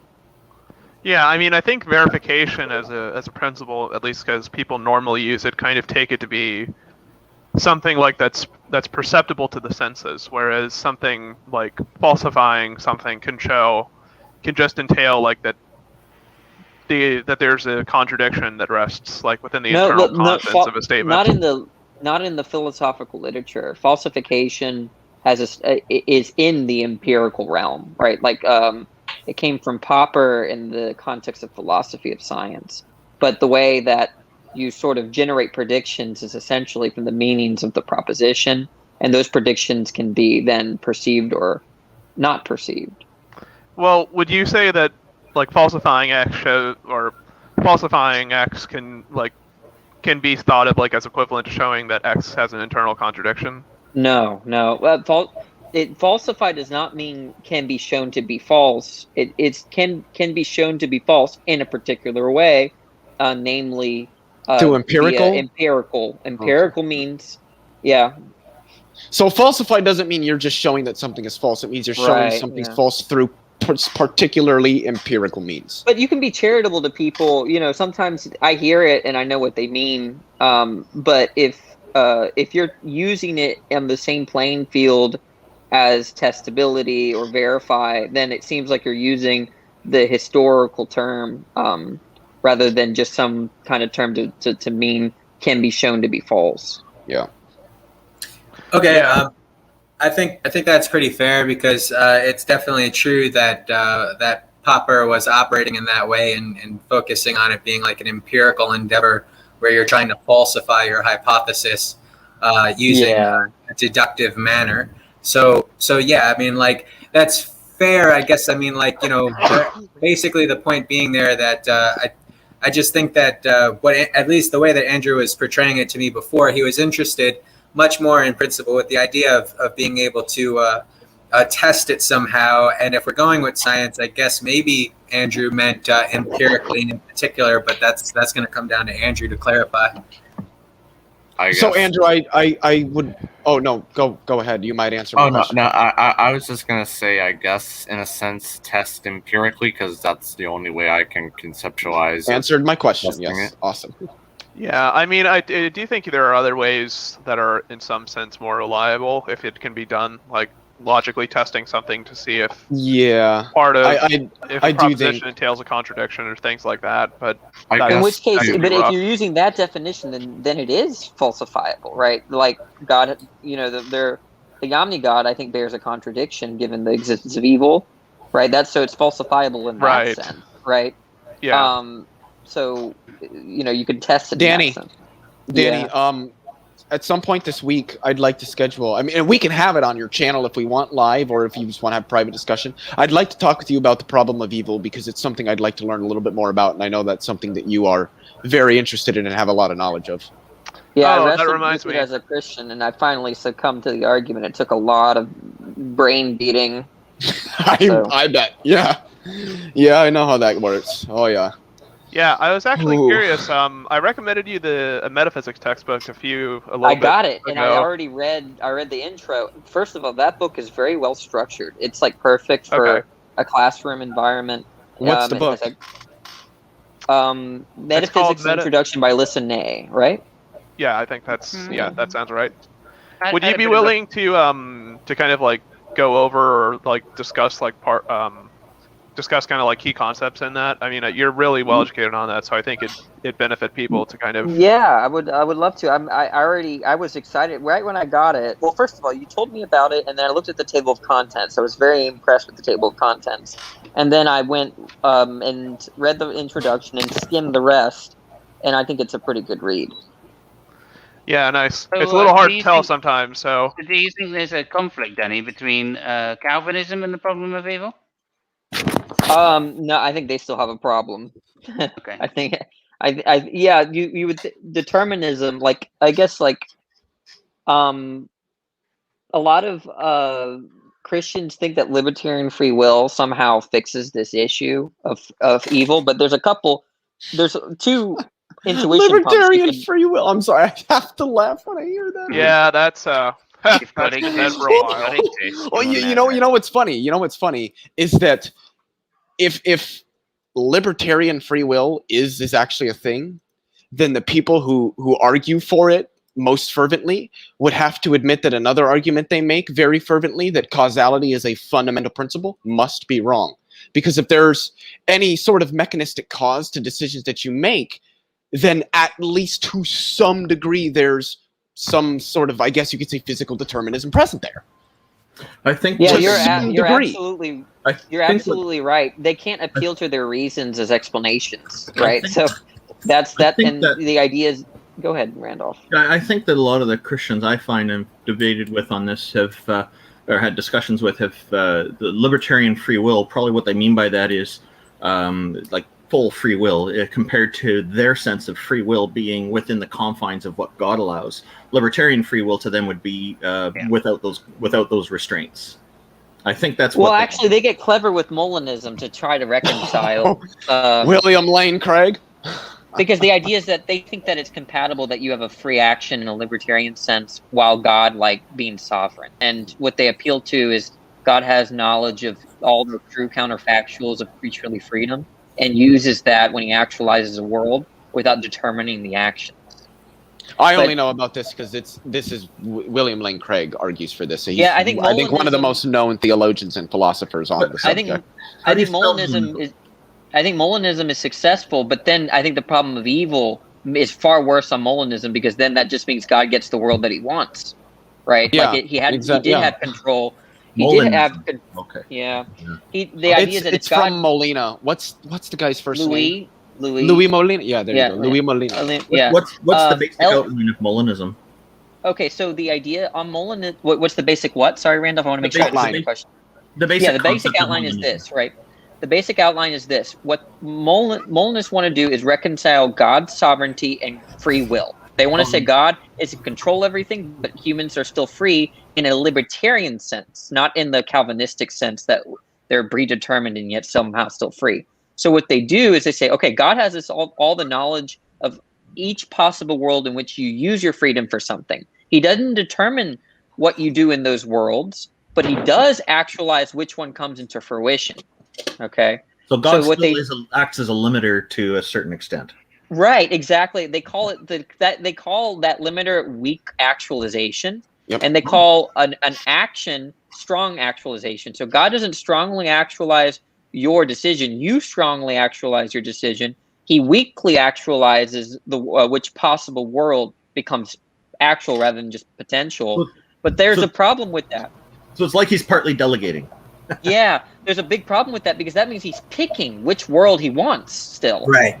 So he just picked the world in which Hitler killed all these people, right? Still, so there's the problem of evil. I think explodes here. It sounds like there's a Christian that's very honest about this, who's not a Calvinist. His name is Dr. Trent Doherty, and he's a Christian, and he says, I hate Molinism because he just gets, he said he's just giving, God gets the world that he wants, and he wants a world in which there's a ton of sin.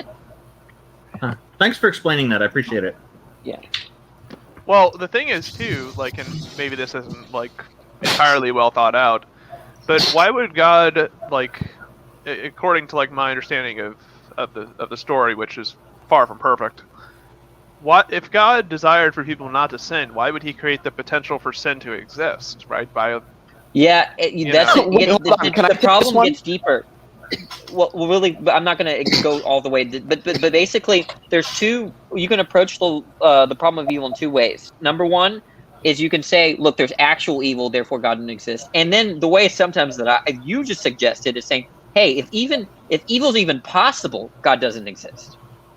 Right, which is a very interesting now, because you could grant a Christian, okay, everything in this world is good, okay, but the fact that evil was possible shows that a good God can't exist.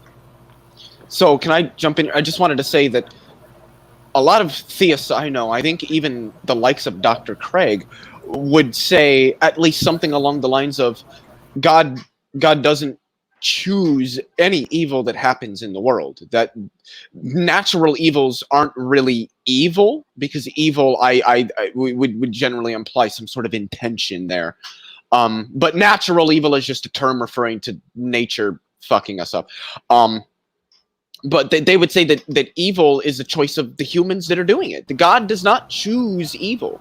Evil happens because God gave us free will, and we have chosen with that free will to do evil things, to go against God. God is not choosing that, and He's not responsible for it. So to sit here and say that somehow God is responsible, I mean, we can acknowledge that there's evil in the world, but to pin that on God and say that this is somehow God's fault, it's just not the case. He didn't choose it. This isn't what He wanted. This is what we chose. This is what we wanted. It goes against Him. That's what they say. When we talk about the problem of evil, I'll give you. They're going to have to be an open theist if they want to say that. I think. I think in a sense I would agree. I think that runs into like really specific issues though when you consider things like why do there exist viruses that are like specific to human and no other? Oh, yeah, for sure. Like in no other species and things like that, or. The fall of man.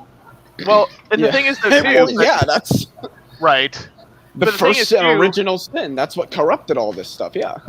If God, and the thing is too, like God, I can grant the thesis, like the premise that God created everything, right? But that also entails that God created these animals, like with the intention to kill humans. In the case that like humans decided to sin. Yeah, what it means to say that you're responsible for something is not simply that you caused it, because I caused all sorts of things I'm not aware of, right? If I spit my gum out and someone steps on the gum and it stuck to the shoe, and a week later, I caused that, all right? I might be the explanation for that, but I wasn't aware that would happen. The idea of responsibility is that you have to cause it and know that your intention caused it. So the idea is that if God causes or sets up the world and He knows it's going to be a certain way, it's intentional. There's responsibility there. Yeah.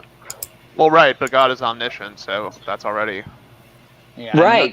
So how does knowing imply responsibility in that view? Because I'm just telling you what I mean by responsible. When I say I'm responsible for X, I'm saying I desired it, and then my desire caused the outcome.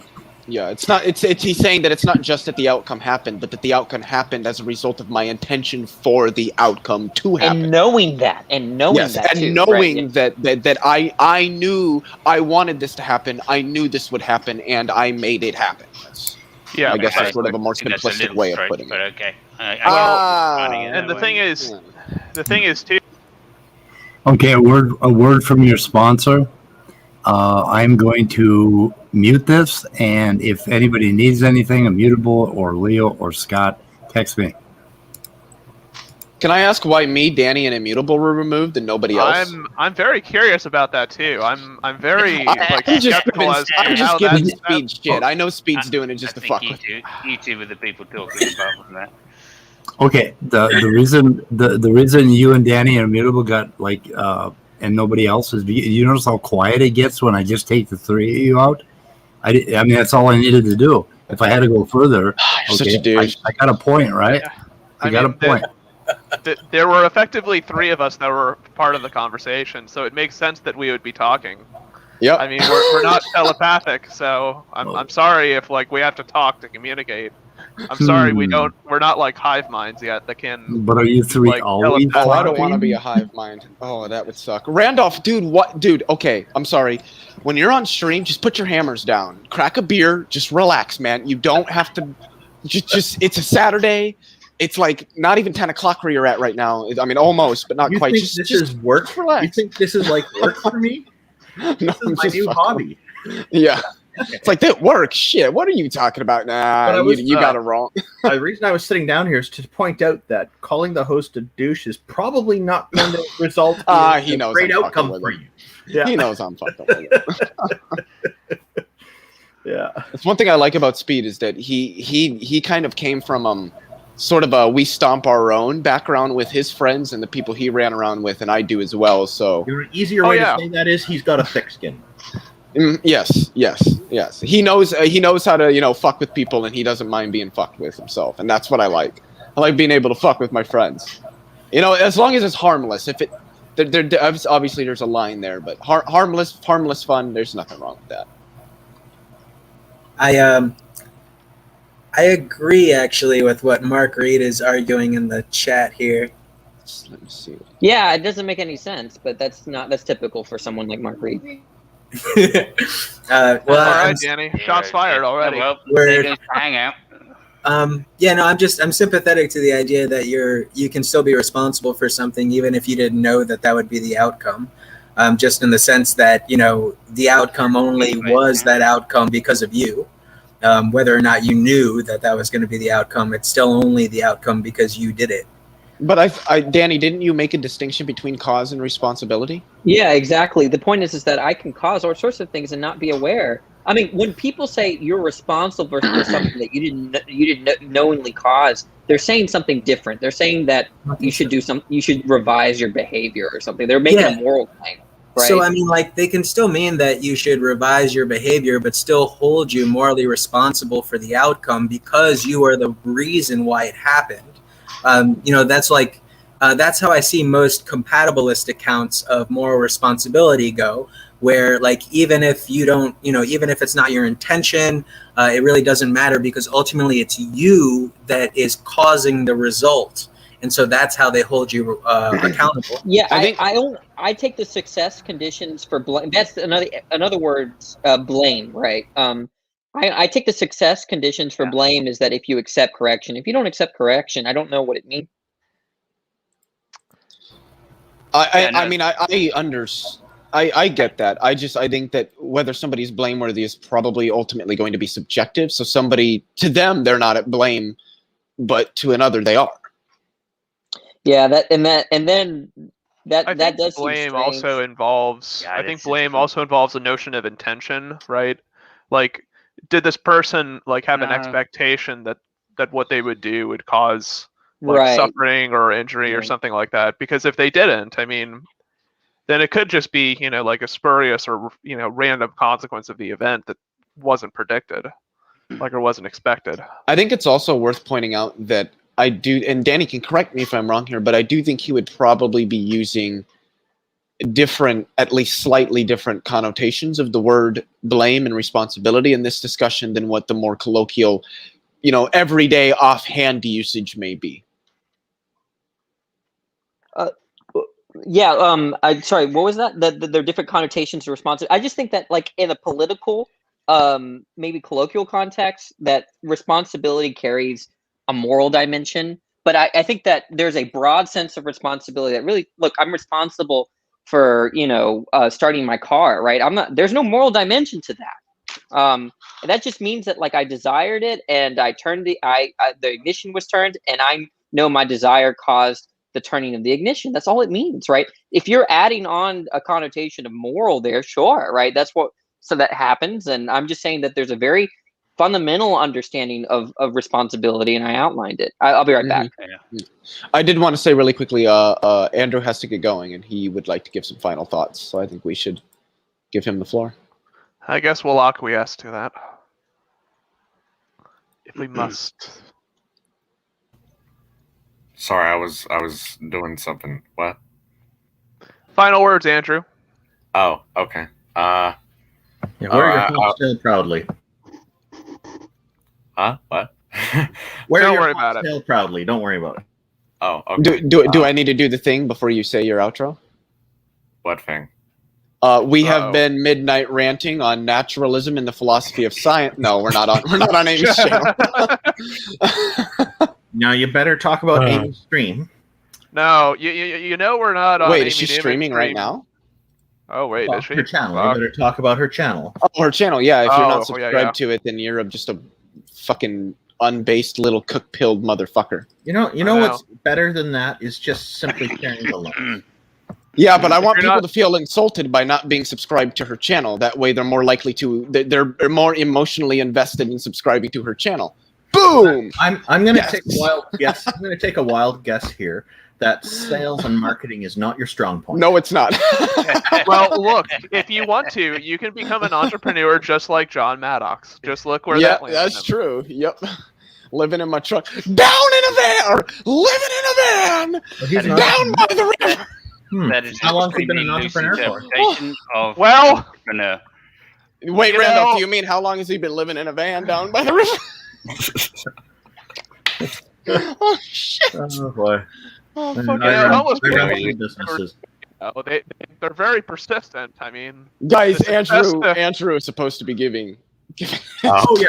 No, I I'm was sorry, just gonna say, Andrew. Leo, I had the opportunity and I had to take it. That's how this channel goes. I'm gonna shut up now. yeah. Take it away, Andrew. No, I was just gonna say, Leo, you say strange things sometimes, but they make me laugh.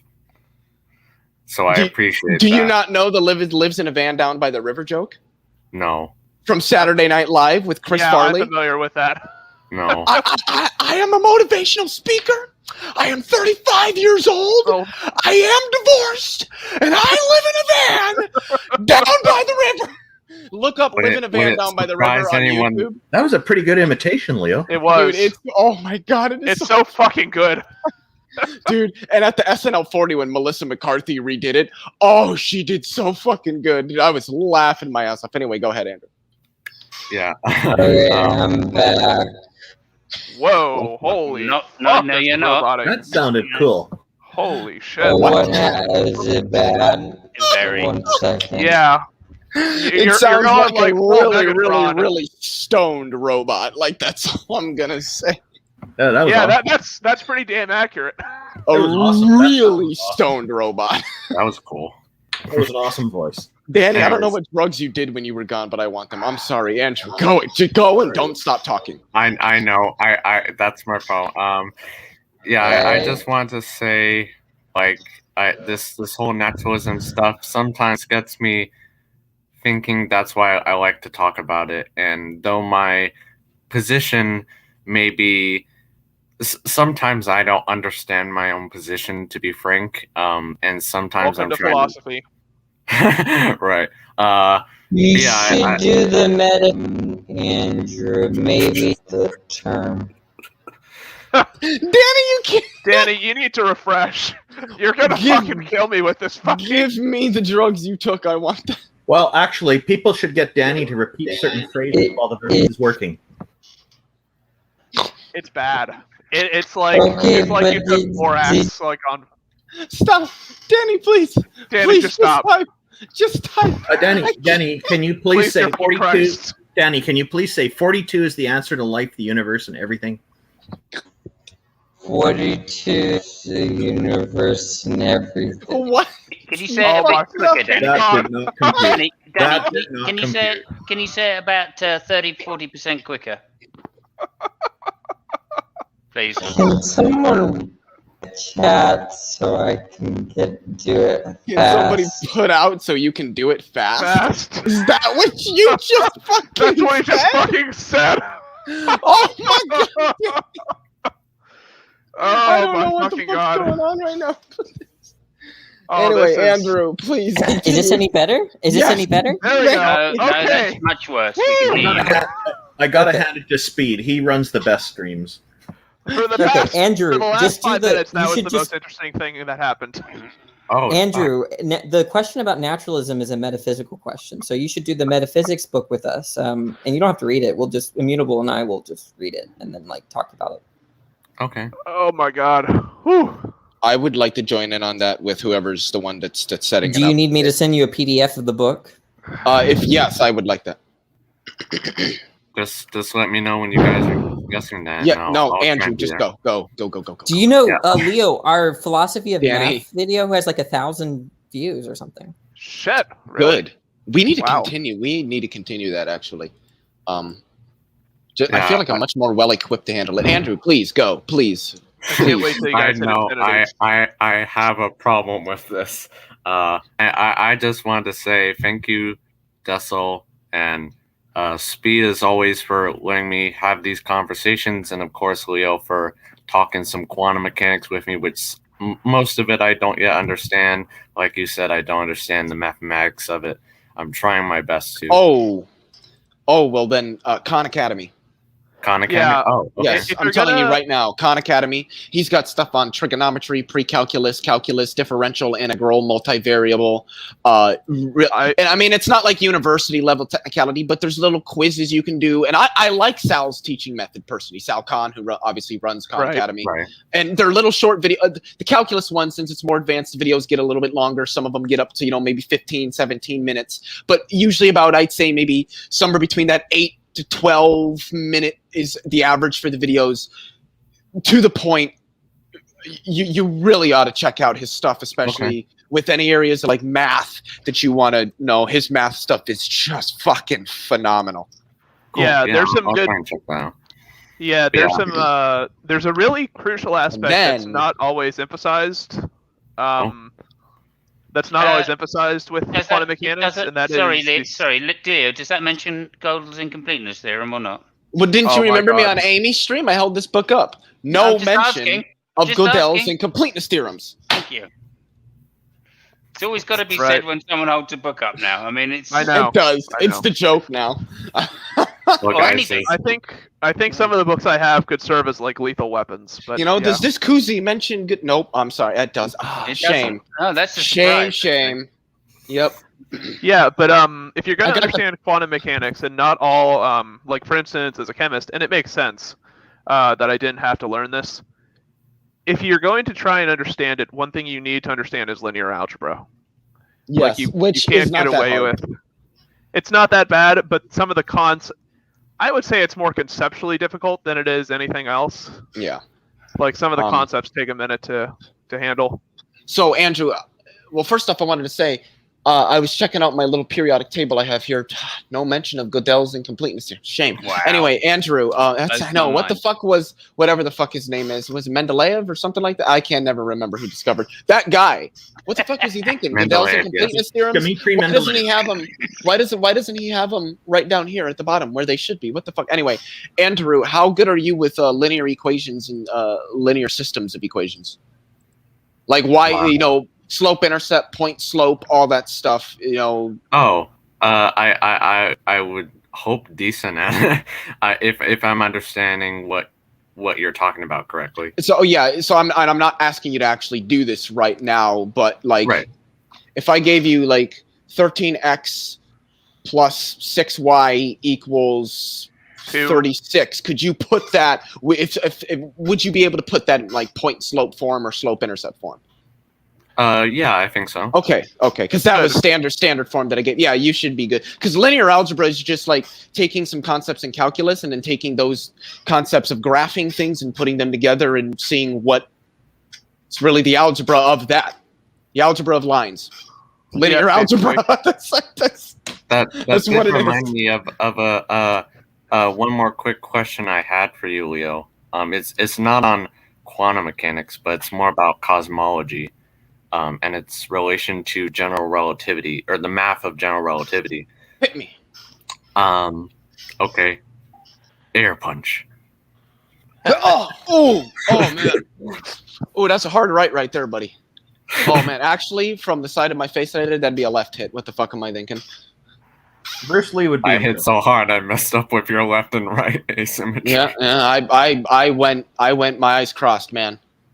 Anyways, I was wondering how the expansion of the universe is derived from the assumption of a homogeneous and isotropic large-scale universe, according to I believe, the Friedman solution. Friedman solution, yes. Friedman I think solution. that also incorporates the cosmological constant, which gives a constant energy density to space-time, and thereby space-time, that space-time should continually either expand or contract. It just can't be static.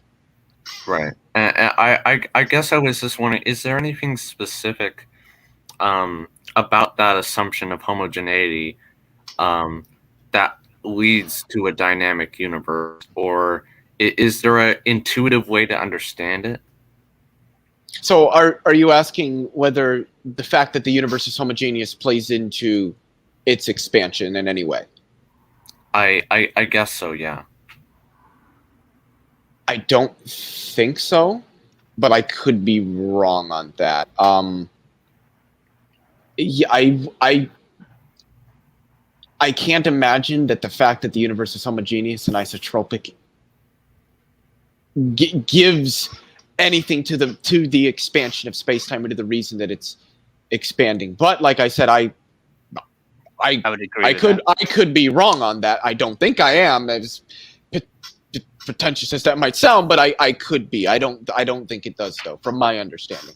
Right, because my conception of it was basically that Einstein, excuse me, Einstein plugged in those parameters, which we now know to be true, and got that the universe must be dynamic. And of course, he wasn't too kind of that. And I guess what I was trying to figure out is, how does the math of general relativity, when taking into account that homogeneity and isotropy, does how does that lead to the Friedman solution in an expanding universe? So the first thing I wanted to say is the very first part of that entire question is in itself a question, and that is, how does the math of general relativity? Oh, don't get me started. The mathematical notation is a question. Ridiculous. But so you have to remember, Einstein's field equations are, technically speaking, they're a set of 10 coupled nonlinear partial differential equations. They're given in a particular notation. The Friedman solutions are what happens when we just plug when we take the universe that we actually observe, a universe that is homogeneous and isotropic and near uniformly filled with matter and radiation, and we take the numbers associated with that, and we plug them into Einstein's field equations, and we solve for those equations. These are exact solutions, so we do have analytic solutions to these equations. What we get is that space-time would have to be dynamic, that it would either be expanding or it would be contracting, but it can't be static because of the energy that we have and the way that space-time behaves and reacts to that energy. Right, because it kind of seems strange to me that the concept of curvature of space-time could be generalized to such an extent, according to general relativity, that the space itself is getting larger. It kind of seems unintuitive at first to me that those can be connected by the same theory. Yeah, that is pretty interesting. But fundamentally, Einstein's general theory of relativity is all about geometry. Yeah. Right. Okay. That's how you get weird things like the metric tensor. Yeah, it's weird, but it's actually it is a useful tool. It's tedious. Yeah. Really, really fucking tedious, but useful. Oh yeah. The most difficult thing I have with general relativity is 16 components tedious. Yeah. and two indices on each one. My big thing is like the notation, and that sounds like a semantical problem, but it's like, I don't know. Maybe that's like the best way you could have done it, but What is it? T11, T12, word? T13, T14, T21, T22, T23, T24, and then all the way through. I think that's what it is. 16, isn't it? You can reduce Something the like matrix that. down to 10, and you get the 10 Einstein's field equations. There's 4 equations that I think are called the Bianchi identities, if I'm pronouncing that correctly. I can't remember what those are, but I think originally the metric tensor has 16 components in it. I'm referring to the I'm referring to before you get there, like the Christoffel symbols. Oh yeah. Parallel transports. Fun. I still say, irregular manifold. I still say Bob Eagle, Dr. Physics A, has a 2.5-hour video introducing general relativity that goes over absolutely all the material just mentioned here. He does such a phenomenal job. That video, I've gone through it so many times. It's incredibly helpful. The one thing I will say, don't attempt general relativity if you're not good at geometry. If you're not good at geometry, get good at geometry, then do it, because they're at calculus too. Multivariable calculus, because there are a lot of calculus in the chain rule.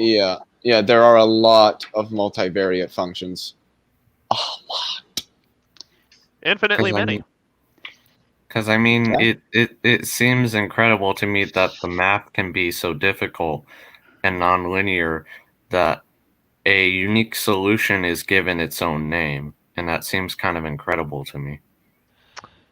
Well, one thing you'll learn in differential equations is that equations that can't be solved are the norm, and the ones that can be solved are special. Yep.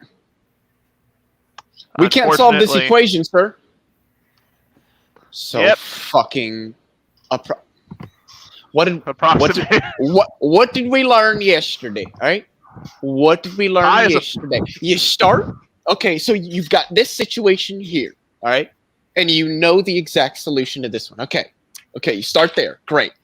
It's very, very closely related to this problem. We only need to do one thing. All right, you listening? We learned this yesterday. Yeah. You take your variables and you start perturbing that initial equation and then approximating solutions to it. All right, you remember that? Section 3.1 in your book. That's all I'm going to say. Have a good afternoon. Oh, I like the Feynman technique, which can be summed up to mathematically. If you don't know if the integral converges, force it to converge. Yeah. By the way, for those who don't know, what I had described was perturbation theory. Yeah. Which is a method for approximating solutions to very, very, very difficult equations. If there's anything I've taken away from this conversation, it's that I don't know enough about math. Me too. Trust me, you haven't even got into like the abstract shit like with group Andrew, theory. when's the next time you're gonna talk to Neff? That'll be like 5 minutes. I was supposed to have Andrew, I want to teach you some of the most bizarre arguments against Christianity that are going to like drive him up the wall. I have to teach you them. Is one of them that Nephilim pre-exists?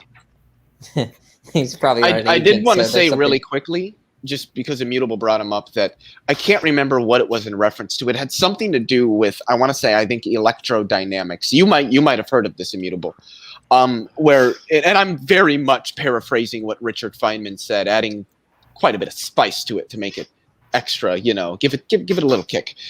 He was asked, like, well, how do you know the math works? And he said, how do I know the math? Nobody knows if the math works. How the fuck could you know that the math works? All we know, this is so goddamn complicated. None of us know if it works, or none of us know if it's right. He was asked if it was right. That's what he says. Is it right? I don't know if it's. Nobody fucking knows if this is right. Are you kidding me? There's no way we could know this is right. But goddamn it works, and that's all that matters. If it works, it counts. Damn it. That's pretty much what he said. And within how many decimal places too is there like they have this particular measurement that they use, always talking about the particular accuracy of quantum electrodynamics. It's supposed to be within like some ridiculous number of like point. Oh, the fine structure constant? Perhaps so.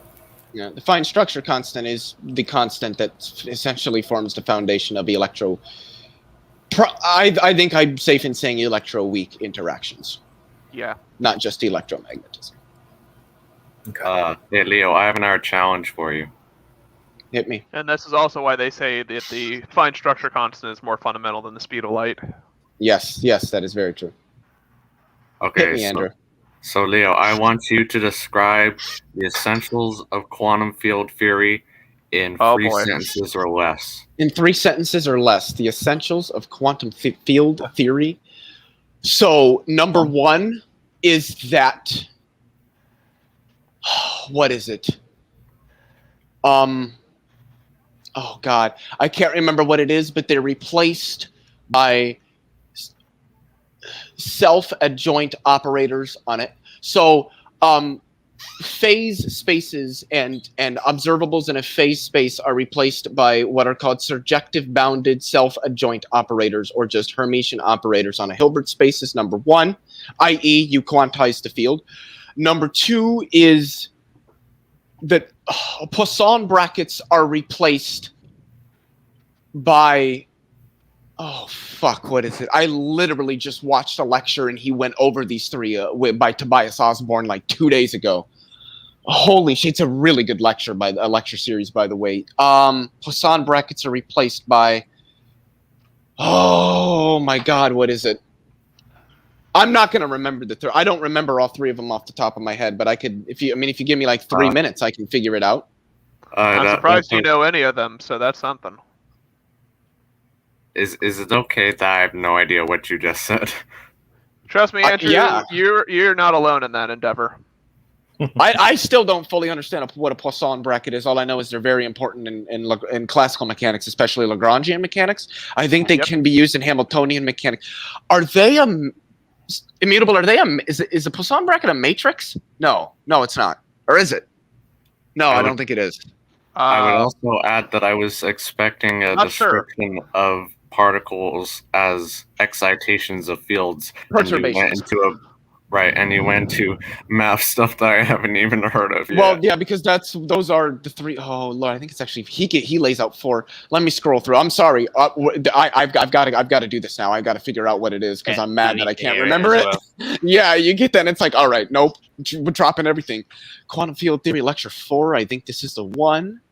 Let me expand this. Is this the one? Let me go back a little bit. I don't think this is the one. Is this the one? No, I think it's By the way, 3. for anyone out there, I'm sorry I turned this into a physics lecture.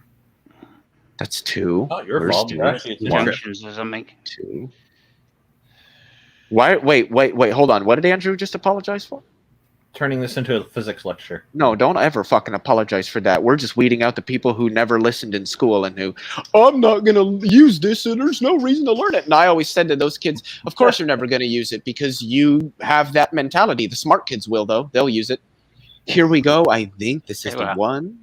Yes, here we go. Yes. We're getting there. Give me a second. I'm getting closer. Oh, he's getting closer. I think we're getting closer. Are we?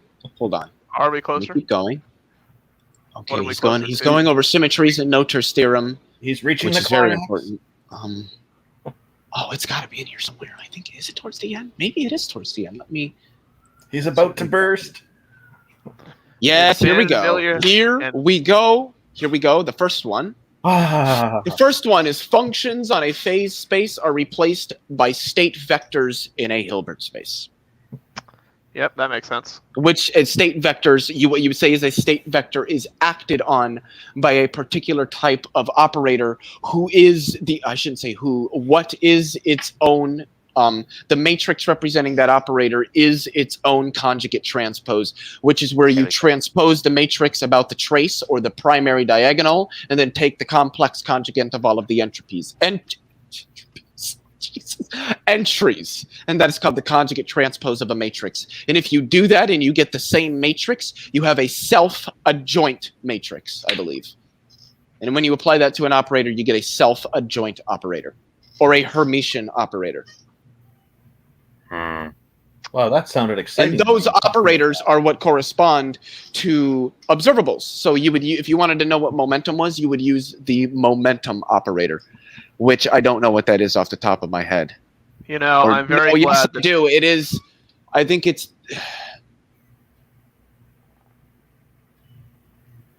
h bar upon I by the partial derivative with respect to position.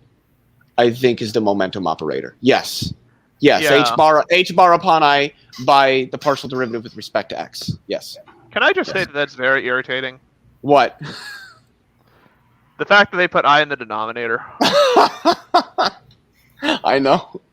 I know. It's like, come on, guys, just. Does anyone know if Speed is still around, or is he listening in the background? Or... Speed. Shit. If we bash scientism enough, he might come out. Where are y'all on that, by the way? On scientism? Okay, I got the second one. The second one is that Poisson brackets that represent... What did he say? Poisson brackets that represent transformations between functions in the phase space are replaced by commutators. Or no. Poisson brackets which represent the functions in the phase space are replaced by commutators. Which, yeah, that makes sense. And then, let me fast forward. Nope, that's a little too far. I would also say, Leo, that you have already failed the challenge, but you can keep going. Yeah, I don't care. I'm not stopping.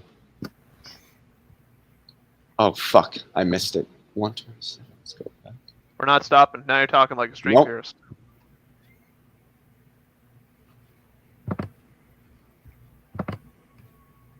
Functions of charges. Oh, conserved charges in a phase space correspond. They get mapped to a Hermitian operator. Is number 3. I don't know if there's a fourth one, actually. Nope, those are the 3. Yeah, the standard dogma of quantization. Functions on a phase space are replaced by... Jesus Christ, really? Am I really doing this? Functions on a phase space are replaced by... Why am I drawing a blank? Operators. Operators acting on wave functions or state vectors in a Hilbert space. Number 2 is Poisson brackets representing those functions on a phase space are replaced by commutators. And number 3 is conserved charges are in a phase space are represented by a Hermitian operator. I think they would be the charge operators. Or is a charge conjugation operator. I think that's what it's called.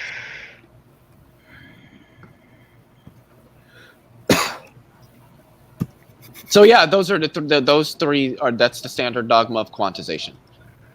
That's what turns a classical field theory into a quantum field theory. Riveting. Okay.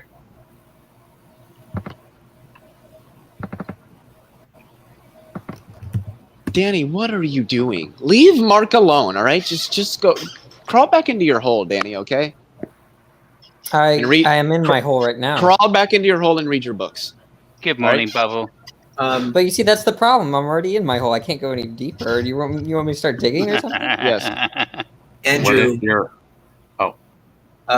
just wanted to say, Leonard Susskind, quantum mechanics theoretical minimum, explains a bunch of the math that Leo was just talking about in terms of like introducing the Dirac notation and stuff like that.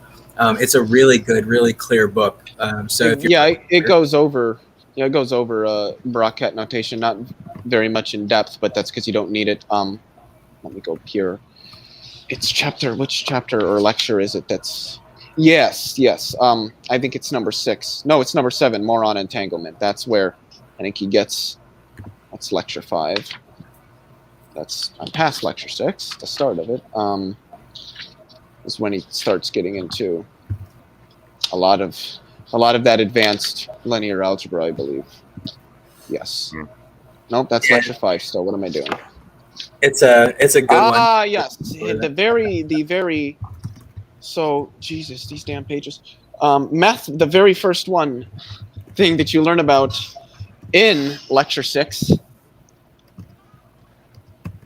Tensor products. Everybody loves tensor products. Because the physicists just didn't have fun enough defining the damn thing, of course. Oh, tensor analysis. You gotta love it. Or tensor calculus, as most people probably know it is. Well, I don't know if Speed's going to end this soon, so I am going to have to head out, as much as it pains me not to stay till the end of this likely 3-hour stream. I mean, it is a Saturday. It's Saturday. Yeah, Saturdays are for the boys. Yeah, I plan on making this a nice long chat, but this is like past midnight here for me now, and I do have work in the morning. So yeah, I'm gonna have to I'm gonna have to head out pretty soon too. But I do want to say thank you for the conversation, Dessel, and you too, Leo. I hope we can continue these philosophical chats, hopefully, in the future. Oh, for sure. They are very important, even if the likes of R and Ra et al. Don't want to have them. Right. All right. Night, y'all. Have a good one. All right. That was a really random dig, Leo. I've just got to say. Dude, ever since his last discussion that he had on well, not the last discussion, but the one discussion that he had on Thought Adventure podcast. Okay. With Sharif and Abdul, dude, they ran circles around him. They just did. Yeah. They just did. Okay. Because he didn't understand philosophy and didn't care to. Yeah, he doesn't care for that subject. Yeah. Mm-hmm. Who is that? So, Aaron Ra. It's nothing new. That happened to him again? No. I was referring to that discussion that Abdul and Sharif ran circles around. I watched a video that they recently posted from late December of last year, where Sharif had like 4 atheists in the room. They just did terribly. I'm sorry. He handled all of them so fucking exquisitely. I was like, damn. Abdul, the guy one of the Muslims that I liked that we discussed? Yes. Okay. Abdul's the one with the hair, the flow. Yeah. Did he handle it by pointing to global skepticism or something? What? Did he handle the atheists by pointing to global skepticism? I don't believe so. Their objections weren't very good objections, and he just had good responses to them. Oh, okay. Yep, fair enough.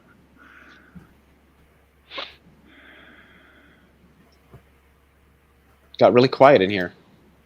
I know. I don't know why. I didn't see it, so I have no idea what you mean by it. There's one thing I should mention. Leo, I made it a point to mention to everybody that I made an error on Amy's stream when I was talking about abiogenesis. Did you hear me talk about the statement that I got wrong? I don't believe so. So I made a statement during that conversation that because Immutable asked me about concentrating nucleotides by using a heat gradient, our conversation about thermophoresis. And I said that Sostak had concentrated nucleotides up to 5,000-fold. And that's incorrect. That's all screwed up. So just to let you know what the real deal is with that, Sostak concentrated lipids up to 800-fold. Lane concentrates nucleotides effectively using the same method. And then the 5,000-fold number is actually from a third fucking paper from Deemer testing thermophoresis. All 3 papers give support for thermophoresis, but I just mixed them all up in that one statement, just to let you know. Right on. Simple mistakes. We all do it.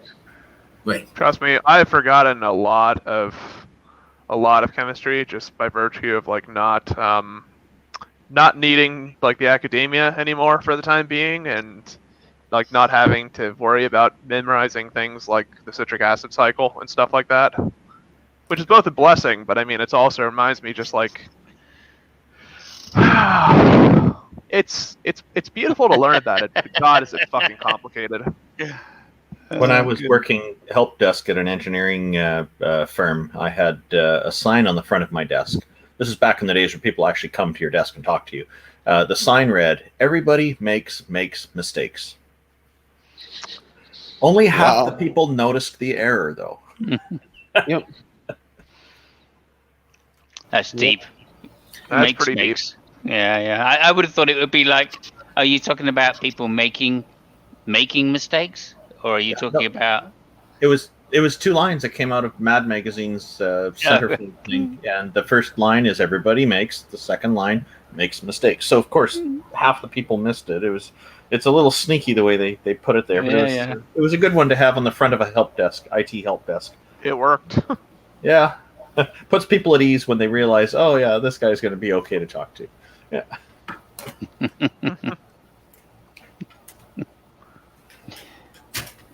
And then some people just go insane seeing it. Yeah.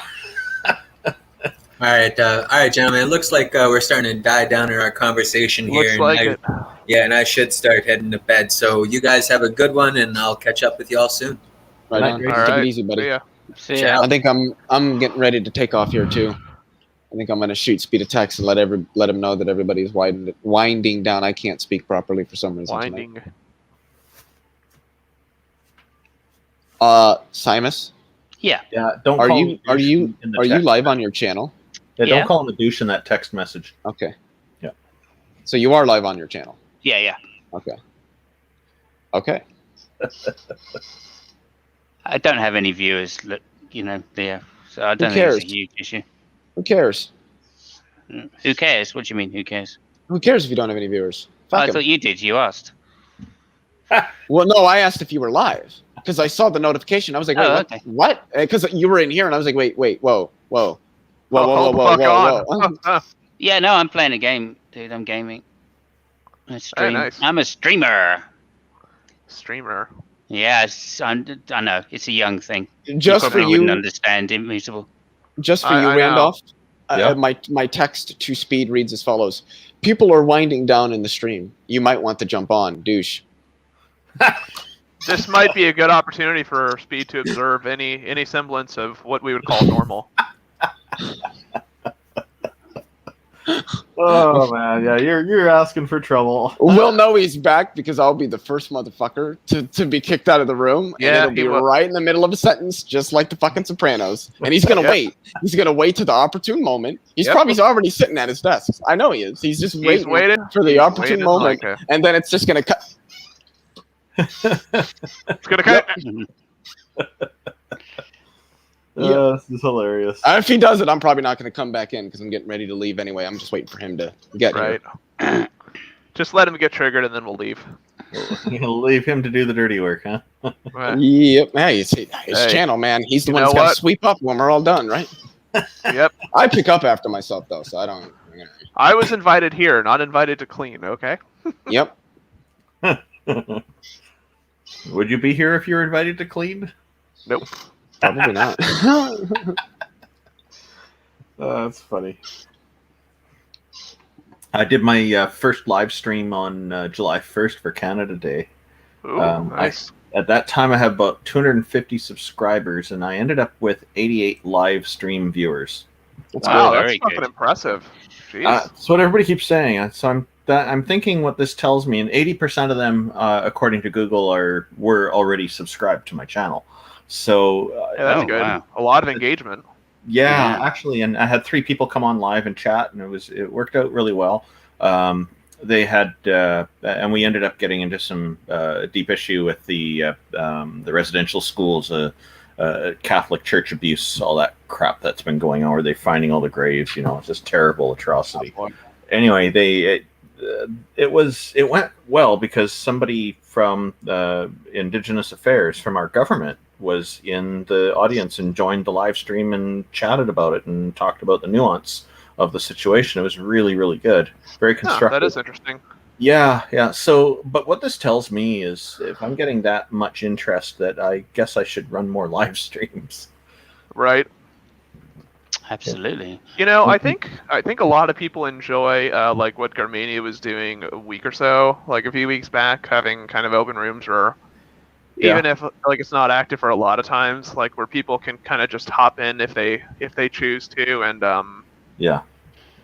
and just kind of discuss things. Because sometimes, like if I'm in a conversation, like there's topics I'd like to get into, and like that I can go into fairly high level, like into a high level conversation if needed.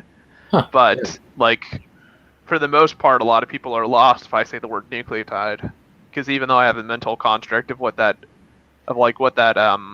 term represents and means, a lot of people don't, because they haven't, like they know that there's 4 of them, but they don't know what they are, or their structure or shit like that. It's an opportunity for people to learn. Like tonight, I learned about Molinism. I never even knew that existed before.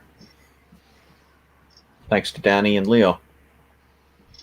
Right? Wait, you know what? Wait, what? What did I do? He knows what Molinism is now. Oh. Yeah, thanks Oh, to yeah. you guys. Yeah. So this is an educational channel. It's great.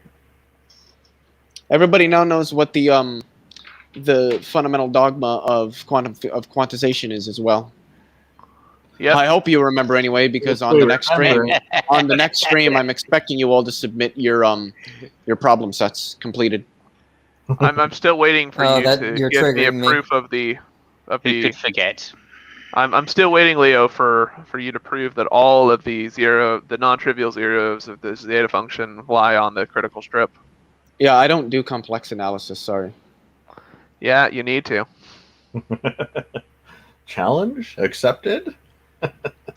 Oh, you and a lot of mathematicians are in that competition, because it's one of what's called the Millennium Prize. Yep.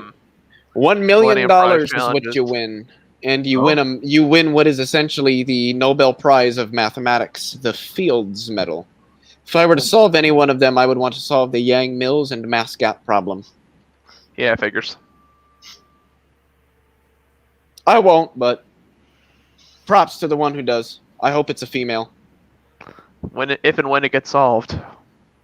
Wow. So this stuff sounds like it's a lot of hard work.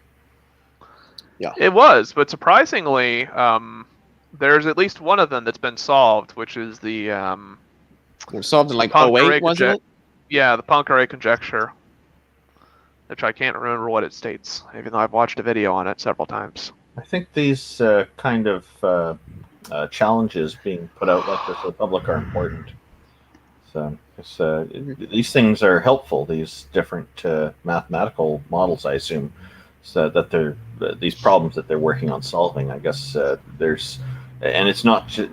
Is it that they're only very specialized, or do they actually kind of help with solving other things as well? Yeah, no, they help with solving other things. Helping to solve the Yang-Mills and mass gap problem would help us toward a theory of quantum gravity. And vice versa. If we develop a theory of quantum gravity first, it might help us solve the Yang-Mills and mass gap problem.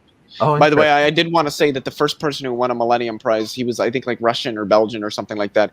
He accepted the Fields Medal and turned down the $1 million prize. Huh. So they donated it, I guess. That would be my assumption. Mm-hmm. I don't think he did he? Yes, he turned down the $1 million prize. I'm not saying that. I don't think he gave it to anybody. Well, no, he didn't. He turned it down. I don't down. know if the Mathematical Institute, the Clay Mathematical Institute, I think so. They'd probably donated it, or just kept it. If they handle it properly, they'll say, okay, you've got 1 year to change your mind. If you still don't take it, then we will have to decide where to donate it or something. Yeah. I would expect they'd probably handle it. Good night, kiddos. I'm going to bed. All right. Bye-bye. All right, Danny. Bye-bye. Bye-bye, little Daniel. Still waiting for Speed to kick you off the stream. Now he's playing with you. Well, he's probably playing the game of making Z's right now, honestly. Yeah. Good for him.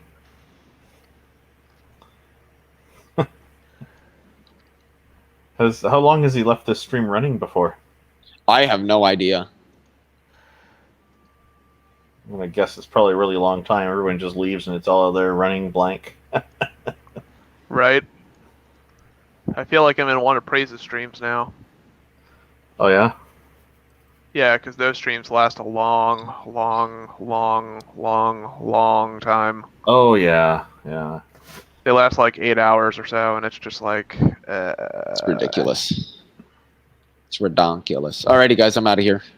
I'm gonna go solve the Yang-Mills mass gap problem. We need it by like we need it by next Saturday. So I'll have it by like 4 in the morning. No, I won't. I'm not solving that the problem. link, by the way, that was helpful. Yep, no problem. Everybody, take it easy. Enjoy. See ya. Much love. Be well. I'm Audi 5000. All right. Bye bye. And then there were 3. Yeah. Indeed. Rainbow Cabal. Rainbow Cabal? I think they call this the Cabal at Mecca. The big box of chocolate. Oh, I see. Yeah, right. I'm with you. Sorry, I wasn't looking at the screen. I've had a few comments about this one. I didn't make it, but it was in my collection. I've been showing it off lately. It's kind of fun. Yeah, dangerous. Living on the edge, man. No, I'm not in the Middle East, so I think I'll be okay. Well, yeah. Or Remember though, Islam is a religion of You peace. to say that. Yeah, I know. My house isn't as tall as a building that can easily get hit by airplanes. I think I'll be fine. Oh my God. Mark Reed, you can thank me for educating you. What do you educate you on now? He educated Mark Reed. Danny did. Natty boy. Natty boy. Well, Yeah. actually, there we go. I was introduced to a concept to me that's new, is Molinism tonight. Danny and Leophilius were talking about it, and it was quite interesting. What the hell is it? Technically. I always learn, for the most part, useless factoids from them. Yeah. Yeah. What the hell is Molinism? Don't worry about it. Okay, good. I won't. Here we go. Should we shoot her in the head? Shoot in the head. Sounds good. All right. Good night, everyone. Take care. Goodbye, cruel world. Yeah. Goodbye, cruel world. Oh, where the hell are we here? Okay. What the hell?